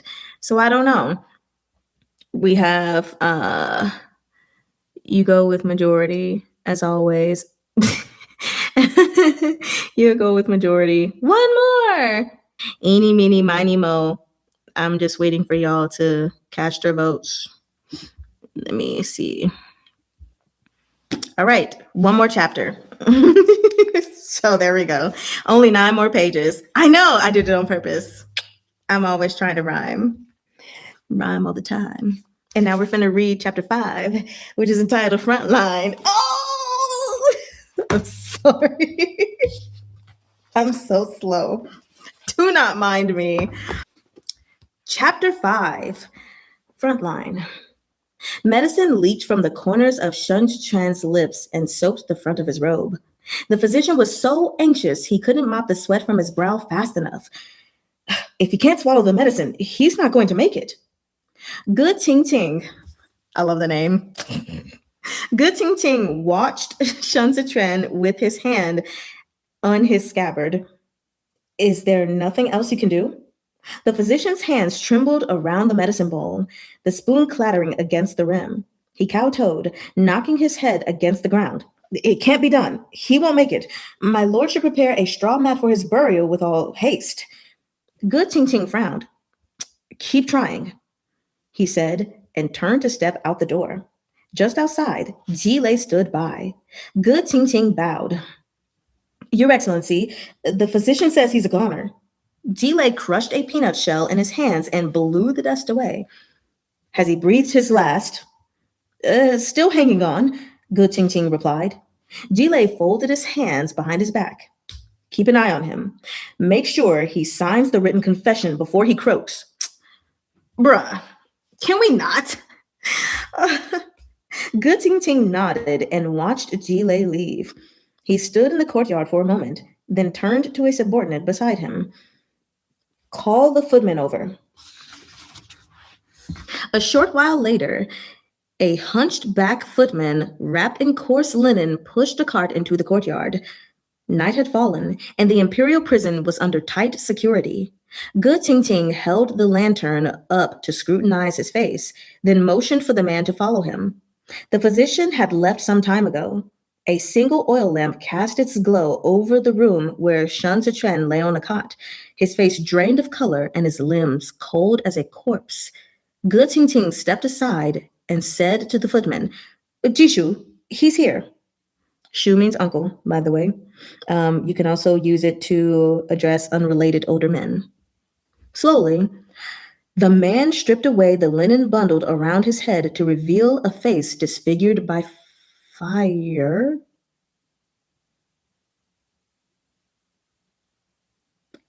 Okay. He stared as Shun Zichuan took 2 steps forward and stretched out a trembling hand to stroke Shun Zichuan's hair. When he saw how thin and bloodied the young man was, he began to weep, tears staining on his scarred cheeks. Trenar, Jigang whispered hoarsely. Shifu is here. Okay. Good Ting Ting blew out the lamp. Don't worry, Jishu. Ever since the men from the prison learned he was your disciple, they've kept close watch. The interrogations looked harsh, but they didn't inflict serious injury. For your sake, our brothers were careful with him during the flogging. Even 20 of those strikes wouldn't have maimed him, but the eunuchs overseeing the punishment have sharp eyes. We didn't dare make it obvious. Third Lady Hua came just in time. Otherwise, Pan Gongong would have gotten suspicious. I will surely repay this kindness. Tears streamed down Jigong's careworn face. The years had been hard on him. His hair was already half white. Jishu, how can you say that? Ge Qingqing exclaimed. What our brothers have repaid is the kindness of your guidance and the debt we owe you for saving our lives. He sighed again. Who could have expected a wild card to storm in out of the blue? That second young master Xiao was aiming to kill with that kick. Jishu, can he be saved? Jigong felt Shan Zhiquan's pulse and forced a smile. Good lad. He's made the most of the techniques Amu taught him. He hasn't reached the point of no return. Don't be afraid, my child. Shifu is here. At the tender age of 7, Shan Zichuan had joined Jimu in learning martial arts from Jigong. Each strike in Ji-style boxing was aggressive. It had to be complemented with the Ji clan's mental cultivation techniques and could only be practiced by those with an indomitable will. Jigong had been a heavy drinker most of his life. After teaching the older son, he often forgot about the younger. But Jimu took his position as eldest seriously. Every stance he learned, he taught his youngest brother. Shan Zhichuan had unexpectedly mastered the style over the years. Ge Qingqing bent to take a look. He's still so young. I'm afraid his body will be permanently damaged after this ordeal. I've sent someone to brew another bowl of the physician's prescription. See if you can get him to drink some, Jishu. Shan Zhichuan's throat was parched from fever. His body ached all over, as if he was lying on the main thoroughfare of Chudu, crushed by every carriage that came and went. That's a painful description. The pain was an inferno consuming his body. Lost in the darkness, he dreamed of snow fluttering in the air. He dreamed of Jimu's blood, the freezing sinkhole, and the brutal kick from Xiao Chuye. Chile was right. He was better off dead. He had received this life from his father, Shun Wei, so now he had to receive his father's death sentence. He took the fall in Shun Wei's stead, the target of contempt from all the loyal souls who had perished. Having taken on these shackles, he was bound to drag their weight forever. But he couldn't take it lying down. Someone pried his teeth apart, and warmth rushed into his throat. The bitterness of the medicine made Shan Zhichuan's eyes water. He heard a familiar voice and struggled to open his eyes. Jigong wiped the young man's tears with calloused fingers. Chuanar, it's Shifu. A sob caught in Shan Zhichuan's throat. He choked out the medicine alongside his tears. He shook his fingers on the hem of Jigong's robe and gritted his teeth, fearing it was a fever dream. Jigong turned his scarred face away from the light of the lamp. You have to live, Chenar. You're all I have left in this ignoble life. Tears poured from Shan Zhichuan's eyes and streamed down his cheeks. He looked up at the pitch-black ceiling and murmured, Shifu. The wind outside was howling. Shan Zhichuan's gaze gradually focused, and a ferocious glint appeared. I won't die, he said hoarsely. Shifu, I won't die. The next day, the Shanda Emperor rewarded the troops with a feast. Besides providing for the Libe armored cavalry and Tidong garrison troops encamped outside the capital, the palace hosted a formal banquet for the commanders and generals, with court officials in attendance. Arrayed in his court attire, Xiao Chuye overshadowed the delicate scholars around him as he took his seat. He, like the embroidered beasts clawing at the clouds on his robe, radiated intensity. Yet that careless persona reared its head again the moment he sat down. The civil officials enjoying the wine couldn't help stealing glances at Xiao Chuye. A tiger could not beget a dog. How was it that the heir of Libe took after his father, But the younger son turned out like this.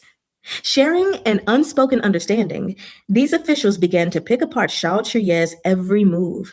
The air of wild frivolity emanating from him practically struck them across the face. In contrast, Xiao Jiming, sitting straight back in the seat of honor, might have come from a whole other world. Y'all, it's called being uniquely you. Huh. Don't think this doesn't involve you, Lu Guangbai remarked from his seat beside Xiao Chuye. Since His Majesty rewarded you, he's sure to call on you later, because that's exactly how that works, which is why I did not care about a reward. And what are you doing?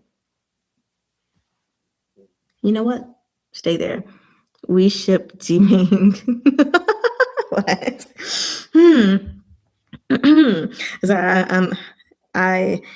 Where did I leave off?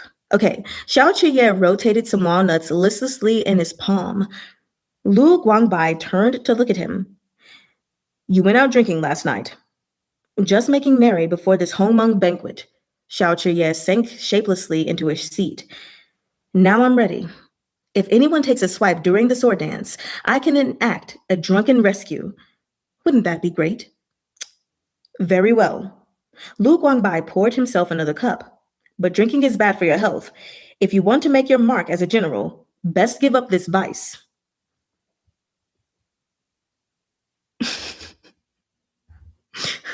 I don't have any ships at this moment. Right. It's the Ballad of Sword and Wine. Let him drink. Let him Jiang Jiu. Xiao Chuye sighed and tossed a walnut to Lu Guangbai. I was born at the wrong time. With the 4 generals taking their places around the nation, there's no room for me to play hero. If you ever find yourself unable to go on, let me know in advance. It won't be too late for me to kick the habit then. In that case, I'm afraid you'll have to wait, said Lu Guangbai, and they laughed together. As the banquet went on, conversation turned to the Shun clan of Zhongbo. Didn't they say last night that the kid wouldn't make it? Lu Guangbai asked. He was listening attentively, the walnuts still held in his hand. Behind them, Zhao Hui answered in a hushed tone. That's right. Didn't Gongzi say the kick was meant to send him to his grave? Did I say that? Xiao Chuye denied it, but the other 2 looked back at him in silence. What? He didn't die, Lu Guangbai pointed out. He didn't die, Zhao Hui repeated. Xiao Chuye held their gazes. So he's tough.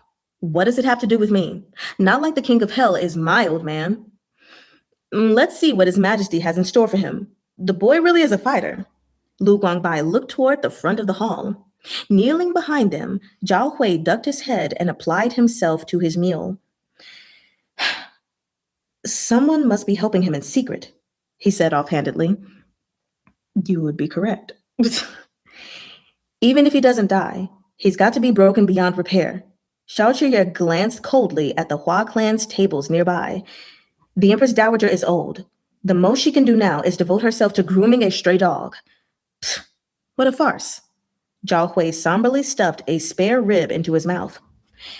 After a few rounds of toasts, when the atmosphere was relaxed and convivial, the Xian De Emperor spoke. Jiming. Xiao Jiming rose to his feet and bowed, awaiting the emperor's pronouncement. The emperor slumped in his throne as if he'd had 1 cup too many. On the matter of Shun Wei's failure, there was no conclusive evidence he colluded with the enemy. That's Shun. It's Shun Zichuan, Your Majesty. Pandru Gui bent over and whispered, because he didn't remember his name. Someone's naughty. The emperor paused, but instead of continuing, he turned to the Empress Dowager and said, What does Imperial Mother think? A solemn silence descended over the hall as the entire court of civil and military officials lowered their heads to listen. The Empress Dowager wore a wide band of fine black silk around her head, embroidered with cloud-dwelling dragons and dripping with strings of pearls. Pearl ropes hung from her ears on golden hooks, embellished with emerald leaves and capped with pearls as big as chestnuts. She was the picture of poise on her high seat, the streaks of frost on her glossy hair the final touch of dignity. Not a soul in the banquet hall dared raise their head to look at her. Our morale suffered a serious blow during the attack on Zhongbo because Shen Wei lost his nerve, the Empress Dowager said. But his fear of judgment led him to self immolate, and his descendants have all died in the battle. Only this singular son of common birth is left. It goes against grace and righteousness to eradicate his entire clan. Why shouldn't we preserve his life and teach him gratitude? The banquet hall was silent. This subject finds it inappropriate. Lu Guangbai suddenly raised his voice. He took 3 steps forward and knelt in the middle of the hall. Her Majesty is merciful, but Zhongbo is unlike battles past. Perhaps there is no evidence that Shen Wei colluded with the enemy, but the suspicion remains. This young man is Shen Wei's last descendant. If he is allowed to survive, he may live well to become a serpent under our own roof. The Empress Dowager studied Lu Guangbai. Your father, the Earl of Biansha, has guarded the desert for decades, yet even he has not emerged victorious from every battle. First off, since when do we just punish people under suspicion? No evidence, okay? No evidence. You know, if it doesn't fit, you must acquit. We learned this from OJ's trial. Now you want ribs? We're on the last 2 pages, you guys.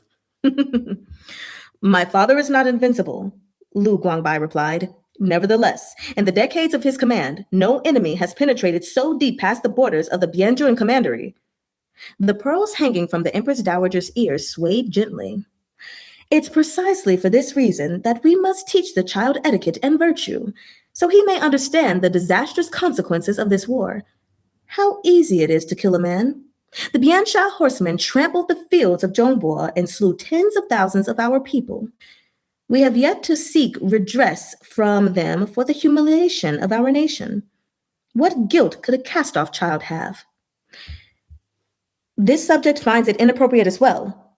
The Deputy Grand Secretary of the Grand Secretariat, Hai Liang Yi, had remained quiet for all this while.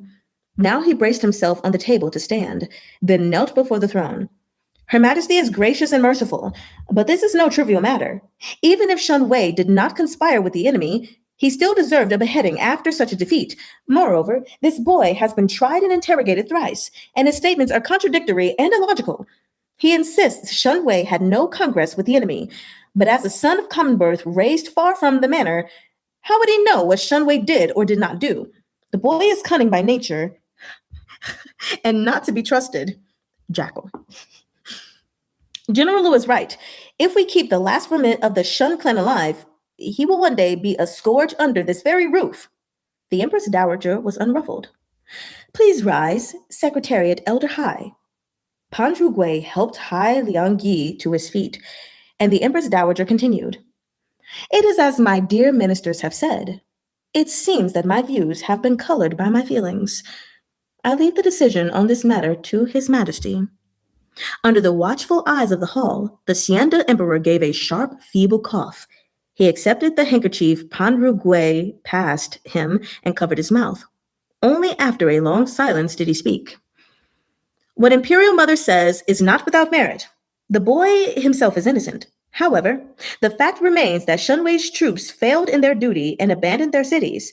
This child carries the weight of his family's guilt.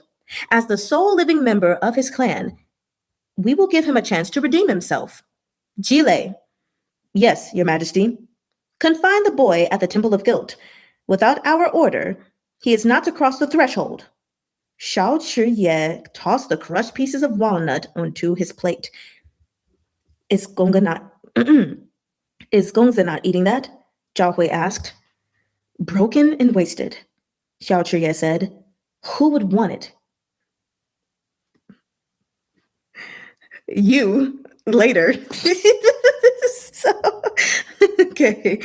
I'm so sorry. Huh. Have not all sides been satisfied? You said, I'm sorry, I've missed some comments. Hold on. Oh my gosh, those can always make up evidence, unfortunately. Yep. Commonplace at the time. You don't like someone, you just find something to accuse them of. Right. Like just thinking about SBSSS. He was like, well, someone accused you, so you must be guilty. It's like, okay, right. So, okay, fine. Doesn't the child already know he was in the sinkhole? Right? Everyone not mentioning that. Food is food. I want. I feel you, Miko. Like for real. Food is food. Give it. It don't matter if it's crumbled up. I'ma still eat it because it tastes good. So I'm sorry. Broken and wasted, Xiao Chia said. Who would want it? Have not all sides been satisfied? Zhao Hui said in a low voice, his eyes on Xiao Chia's plate. We didn't get what we wanted, but neither did they. Caging him is preferable to freeing him, at least. Lu Guangbai returned to his table. Not necessarily. Xiao Chia pointed to himself. Am I not caged as well? And thank goodness for that. Lu Guangbai and Zhao Hui chimed in unison. That's so funny. Oh God. So there we have it. That is chapter 5 that we made it through. And chapter 6 is only a 10-page. No, I'm kidding. Chapter 6 is only 10 pages. Man, I am liking this thus far. This is really nice. I appreciate the tone. Problem child, probleming. Oh my gosh, every time I hear problem child, I just think Aizawa. So, what was I saying? I really like the tone of this book, and I like how in the very beginning we are just set with this tone of guilt. This is actually a pretty good story, promising, love it. Yes, how we automatically start out in this heaviness, although at the moment it's not like super heavy, but then when we get to the flashbacks, it's like already putting the angst on us, or just like the burden of what's going on. I like how one moment I'm under, like the interrogation isn't heavy. So I'm trying to find the words. One moment I'm like, okay, this is tense. And then the next moment I'm like, oh, this is so sad. And then the next moment I'm like, oh, that's a cute memory. Oh, it just went back into heavy territory again. To, oh, okay, well, that was a little funny. To like, oh my gosh. Like, so I like the many emotions that I've experienced, and it doesn't feel like too much. It feels just right. You know, I don't feel like the comedy that's in there is overly done. Like it's just very subtle, you know, in the midst of the tenseness of everything that's going on. And so far I have found everything easily understandable. I know we haven't really gotten anywhere, but especially with looking at the map, you know, mapping all that stuff out was very easy. So far, everything's easy to understand. I like already that our main character, Shun Zichen, has great resolve. And I even appreciate the fact that even though he doesn't know whether or not his father is guilty of, you know, treason or betraying them, that he's still sticking by what he wants to stick by, no matter how much punishment he gets. So far, that is one character I like. Who else do I like? I haven't gotten enough of Xiao Chu yet to say I truly like him, because he kind of just came on the scene. So at this moment, I guess it really is just a Shun Zichen. I'm just thinking there were lots of names that were mentioned. So yeah. You said how it throws. Oh, basically, yeah, what I said, how it throws different moods when needed. Vibrates in. It's so good. You got no ideas. The squee made me even more interested. Oh, well. It's dropping you in the deep end, but you're not drowning. Yeah. And the crazy thing is I can't even swim that good. So, but I'm okay in these deep ends. Like I'm dropped in the deep end, but I got on floaties. That's how I feel. He said, Neko, that's a great way of putting it. Yeah. Jimu. Um, as far as like a character that I like, I mean, I don't dislike him. So I'll put it that way. Um, I'm just saying, as far as like characters that really, really stand out to me, that there's something I truly, truly like, that's it thus far.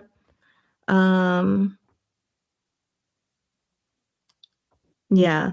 I mean, his brother, Jimu, he's gone. So like, I mean, he's I can't really claim him as he's he's done for. So I do like him, yes, but I'm just kind of putting him to the side now because rest in peace. It's still the beginning. Yes, we're still the beginning. That was what, to page 59, and technically the stories in 7Cs be starting at like page 10, 9, 10, 11, 12 or so we actually didn't read a whole bunch, but we read a good deal.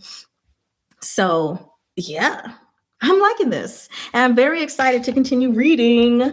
When the story progresses even further, we might have our more opinions, since we will have a more wholesome picture. Absolutely, of course, I'm anticipating that without a doubt.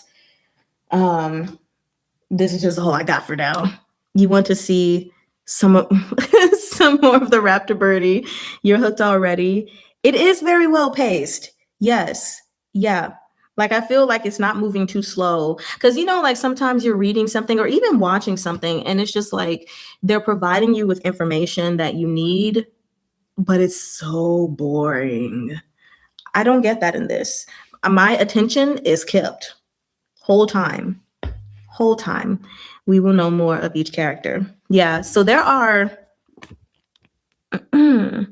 oh, look at that picture at the end of the book. There are 418 pages in this first book alone. So we'll see. Let me not look at that picture anymore. I'm going to go to the character and name guide really quickly so we could just go over these things real quick. Not everything, but as a writer, you want to be these kinds of books. Just make me sulk. Yeah, it is good art. I won't show it though because we're not there. So of course, like I said, we have Shun Chen, and his name means to nourish the rivers. Cool. Courtesy name is Lanzhou, which is orchid boat. Yes. Not going to read the rest of it because it might be spoilers. So I'll just read like the names and the meanings. Make you want to buy the books just for the art. Yeah, because the art is on page 419. Then we have Xiao Chiye. His name means to ride across the wild. Courtesy name is Cian, which we'll, get there. Leaving alone the extra information. I guess the rest of the people don't really. Oh, yeah. Never mind. I guess that's all we're reading, because the rest of the people, their names are here. Oh, no, they do have the meanings of them. I'm going to go through only the people who are mentioned, though. Ge Qing Qing. Oh, they don't have the meaning of their name, but okay. The Ge Qing Qing person is a member of the Embroidered Uniform Guard, who clearly has ties to Jigang. Then we have Hai Liang Yi, who was mentioned. This is the person who was just saying, I don't think we should keep them alive. Their name means virtuous and proper. Hua Xiangyi, ripples of fragrance. That's the third lady of the Hua clan and the adored niece of the Empress Dowager. Jigang, who was mentioned, Shun Sichuan's Shifu. Also, it was mentioned that he was once the vice commander of the Embroidered Uniform Guard. Let's see, Jile, commander-chief of the Embroidered Uniform Guard. Pan Zhugui, director of Writ in the Directorate of Ceremonial Affairs. Mr. Eunuch Guy, high-ranking, very close to the emperor. There are so many names in this. I'm kind of intimidated. Jesus. Or as my 12th grade English teacher used to say, Cheez-Its. Cheez-Its are really good. Xiao Jiming means approaching brightness. Zhao Hui means morning sun, and this is Xiao Jiming's dependable deputy general. Lu Guangbai means empty expanse. Yeah, Jesus. He would more be like, Cheez-Its. Cheez-Its. Then we have, Lu Guangbai, sorry. Yeah, empty expanse, the commanding general of the Bianjuan Commandery in Qidong. Then for past people, we have Shen Wei. His name means defense. Prince of Jianxing and Shen Sichuan's father. The one who they call guilty for, all the crap. Jimu, the only son of Jigang and Hua Pingting and Shen Sichuan's adoptive elder brother. Hua Pingting, the wife of Jigang and mother of Jimu, Shen Sichuan's Shiniang, martial mother, was born in the Hua clan. So that's all the names of the people that we talked about. And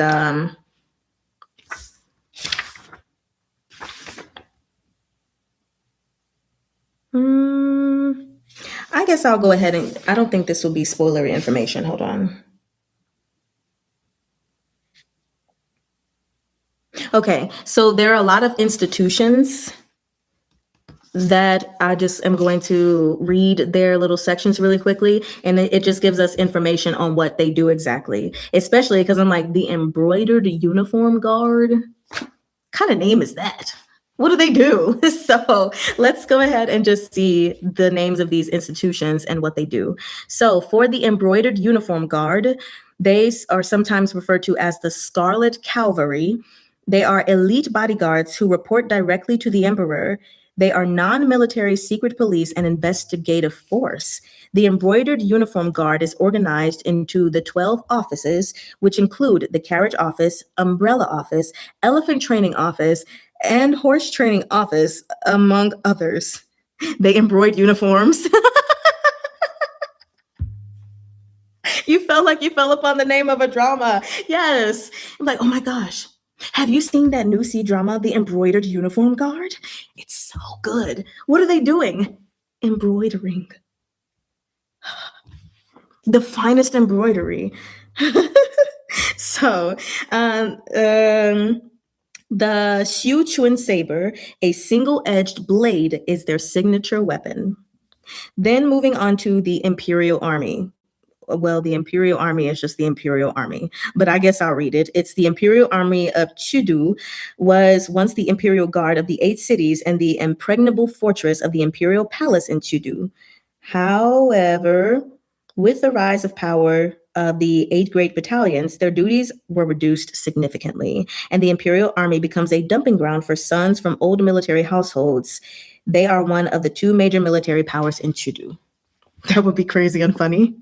It would be like this rivalry of who embroiders the best, and whoever, becomes the best embroider in this specific guard or, institution, then they will move on to embroider clothes for the emperor.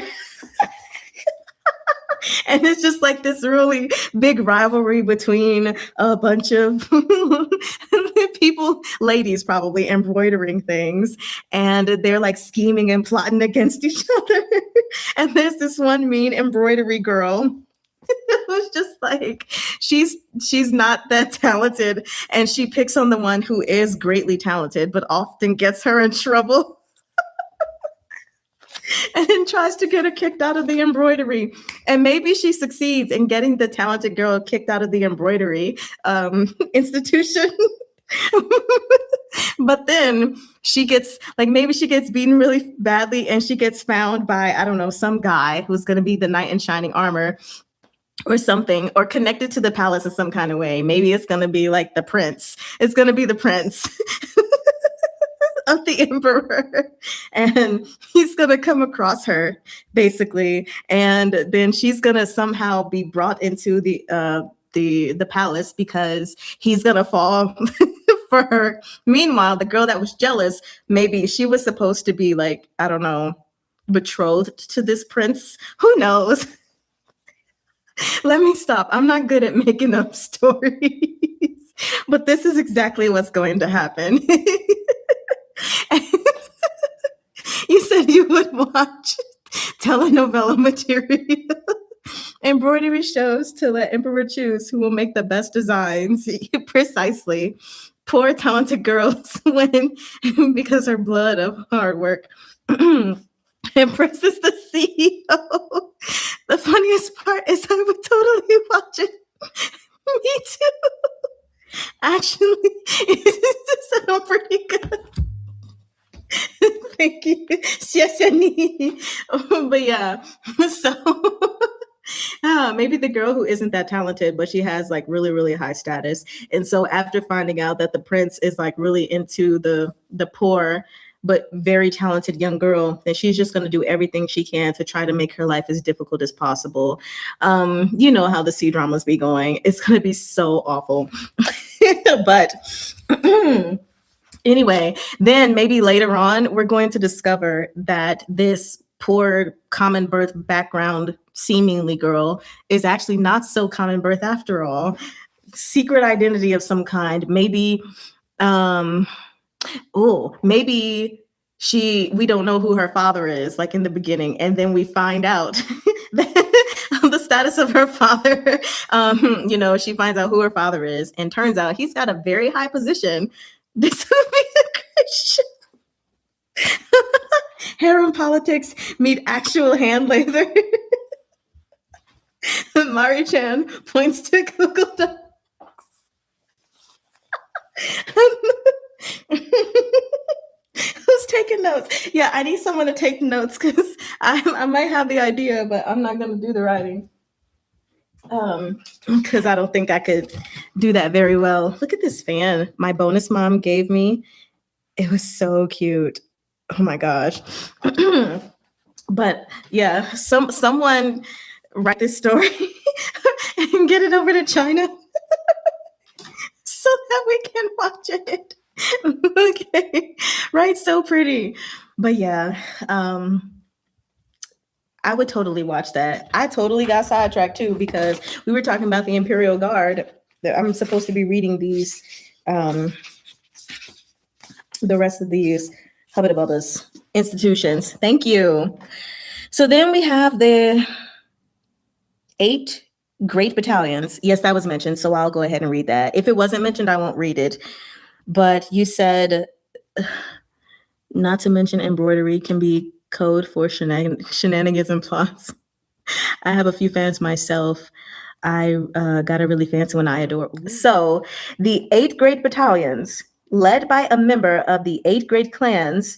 The 8 great battalions are one of the 2 major military powers in Chudu, tasked with patrolling and defending Chudu against external forces, responsible for defending Chudu, the capital city and the heart of Zhou Empire. The 8 great battalions hold the empire's life in their hands. The 8 great clans originated from the 8 cities of Chudu. One clan holds sway in each city. So we have the Xue clan of Quan. Some of these were mentioned. Yeah, the Xue clan of Quancheng, Pan clan of Dancheng, Xi clan of Chuncheng, Fei clan of Chuangcheng, Hua clan of Jicheng, Yao clan of Jincheng, Han clan of Wucheng, and Wei clan of Chuocheng. Interesting. The 6 ministries. Primary administrative structures: the Great Zhou's government, Ministry of Works, Justice, Personnel, Rights, Revenue, War, coordinated by the Grand Secretary of the Grand Secretariat. Yes. Libe, this is what I'm looking for. The Libe Armored Cavalry is a heavy cavalry established by Xiao Fangxu to counter external foes at the northern border during the Yonggi era. Right now, it's currently commanded by Xiao Jiming, the heir of Li Bei. I don't think that one was mentioned. The Biansha horsemen are the aggressor forces against the empire of Zhou. The story begins with the aftermath of the war, where the Biansha horsemen ravaged the 6 prefectures of Zhongbo and left them piled high with bodies.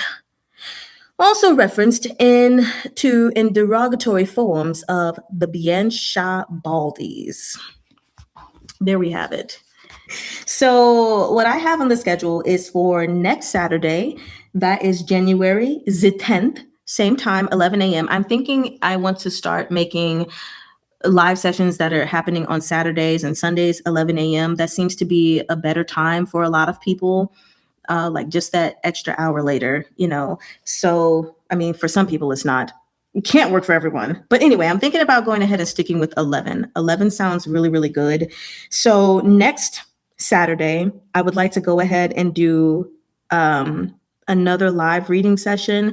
That one will be Patreon exclusive, just putting that out there. But for my Patreoners, I'm just telling you now, because we do, until all of the extra stuff that I said will launch officially in April, we still do our live 2 reading sessions a month. And I won't be able to do them, after my surgery and probably the next Saturday. So boom, boom, 2 live sessions back to back. Depending on where we are, by the time we get to that live session, there will probably be a recap, maybe on January the 11th. That's a Sunday, but we shall see. There's also the potential, I've been thinking about it. This is not set in stone. Thinking about it, for us to possibly go live this coming Wednesday at maybe like 1 p.m. It would have to be after I finished work, but 1 p.m. to discuss any new chapters that were read on from the chapters from Monday and Tuesday, just to kind of hash things out. But yes, I think those are the only real plans for this month, to go live next Saturday in Patreon, go live with everybody on Sunday, but we'll see if I can go live on Wednesday. It might be at 1 p.m. Eastern Standard Time, so I don't know how that would work for everyone.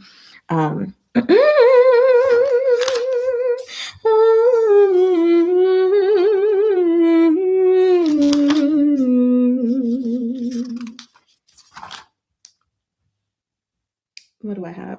I need to also check if I check the schedule here, that will show me that, okay, yeah.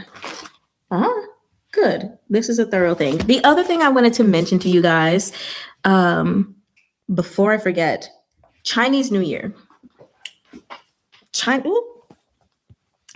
New Year is on Tuesday, February the 17th. And I can't remember what live session I was on, but I have decided that I want us to also celebrate Chinese New Year together, because I think that would be really cool. So that, again, would have to be on at 1 p.m. unless I just tell them that I'm not working that day. I could do that and just say I'm off, and we can celebrate Chinese New Year together. I don't know exactly what we're going to do. I did know someone mentioned that they would love to learn about the different zodiacs, the Chinese zodiacs, and then, the one for this year specifically, and maybe learn a little bit of Mandarin. And so I'm like, okay, that's not a bad idea. I just have to, as far as the Mandarin lesson, I'm like, what would I actually teach, language wise? So I'll have to think about that. But I would love for us to celebrate together, because even in that time, actually, I have, starting on that day, and the post is literally scheduled, a discount coming up for my Patreon. So I think that would be really cool. But it's a discount that runs from Chinese New Year to 2 weeks after, because that's usually how long things are for them. So for 2 weeks, there will be a discount for people to get on Patreon. And then after that, you'll all be put in the grandfathered price before all of the extra things I mentioned that are going to be added will be added, and therefore the price goes up. So anyway, but yeah, I think we should celebrate together because it would be cool. Oh, I'm on Copper Coins Volume 2 now already. And the goal is for me to take my time and just read it slowly throughout this month, minus the week that I'll be out of it. But if I can just read like you fell asleep again, that's okay. But if I can read like 10 pages a day, then I'll have this done by January 31st. So, yeah, it's really good. When is my surgery? It is on Friday, January the 16th. So not next Friday, but the Friday after that. And the recovery period is going to be anywhere from 1 to 2 weeks. So I'm not so sure exactly what it will be yet, which is why I'm trying to read this, because for that week that I'm out, you'll be getting Copper Coins Volume 1. That wasn't the original plan. The original plan was to release chapters once every Sunday. But I start doing that. Like tomorrow, you'll get the first few chapters of Copper Coins. But that week, you're basically getting the rest of Copper Coins Volume 1. And then if I have to be out for a second week, then hopefully I'll have recorded enough of this that you guys can get the second week of this while I still am resting. But we'll see what happens. Your birthday's on the 30th? Ah, well, happy birthday in advance. I have to think about my schedule. I need to read 10 pages of this. I also need to practice drawing. Also, for my next painting, I need to eat. I need to watch number 24, which is the anime I'm watching right now. I ain't even gonna lie though, I'm kind of like, I was tempted to watch Kuroko's Basketball again because I was so hyped from it. Like this number 24 is good, but I'm just like, oh, Kuroko's Basketball. It was so good. Oh man. And do y'all see this just one lock deciding to do whatever the hell it wants to do? Like, what are we doing here?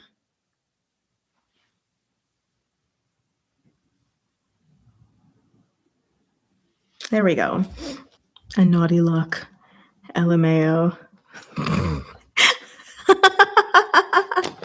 Right? It's like, I've got a mind of my own.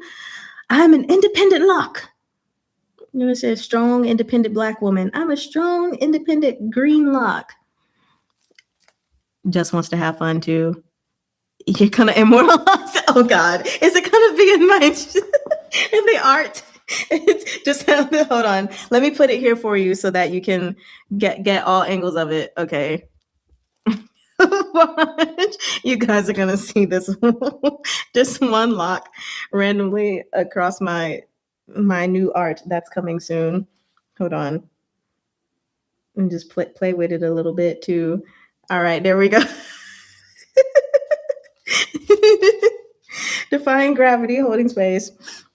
All right, there you go. There's the one lock. Do with it what you will. Anyway, I hope you all enjoyed today because I did. And I will see you all next time. So saranghae wa ainimen was not on the screen. The yap says be edited. Yes. The yap sesh will be edited out. All of this is going to be edited out. So I love you guys. And I will see you all maybe on Wednesday. Okay. Goodbye. You're so welcome, Anne. Bye-bye.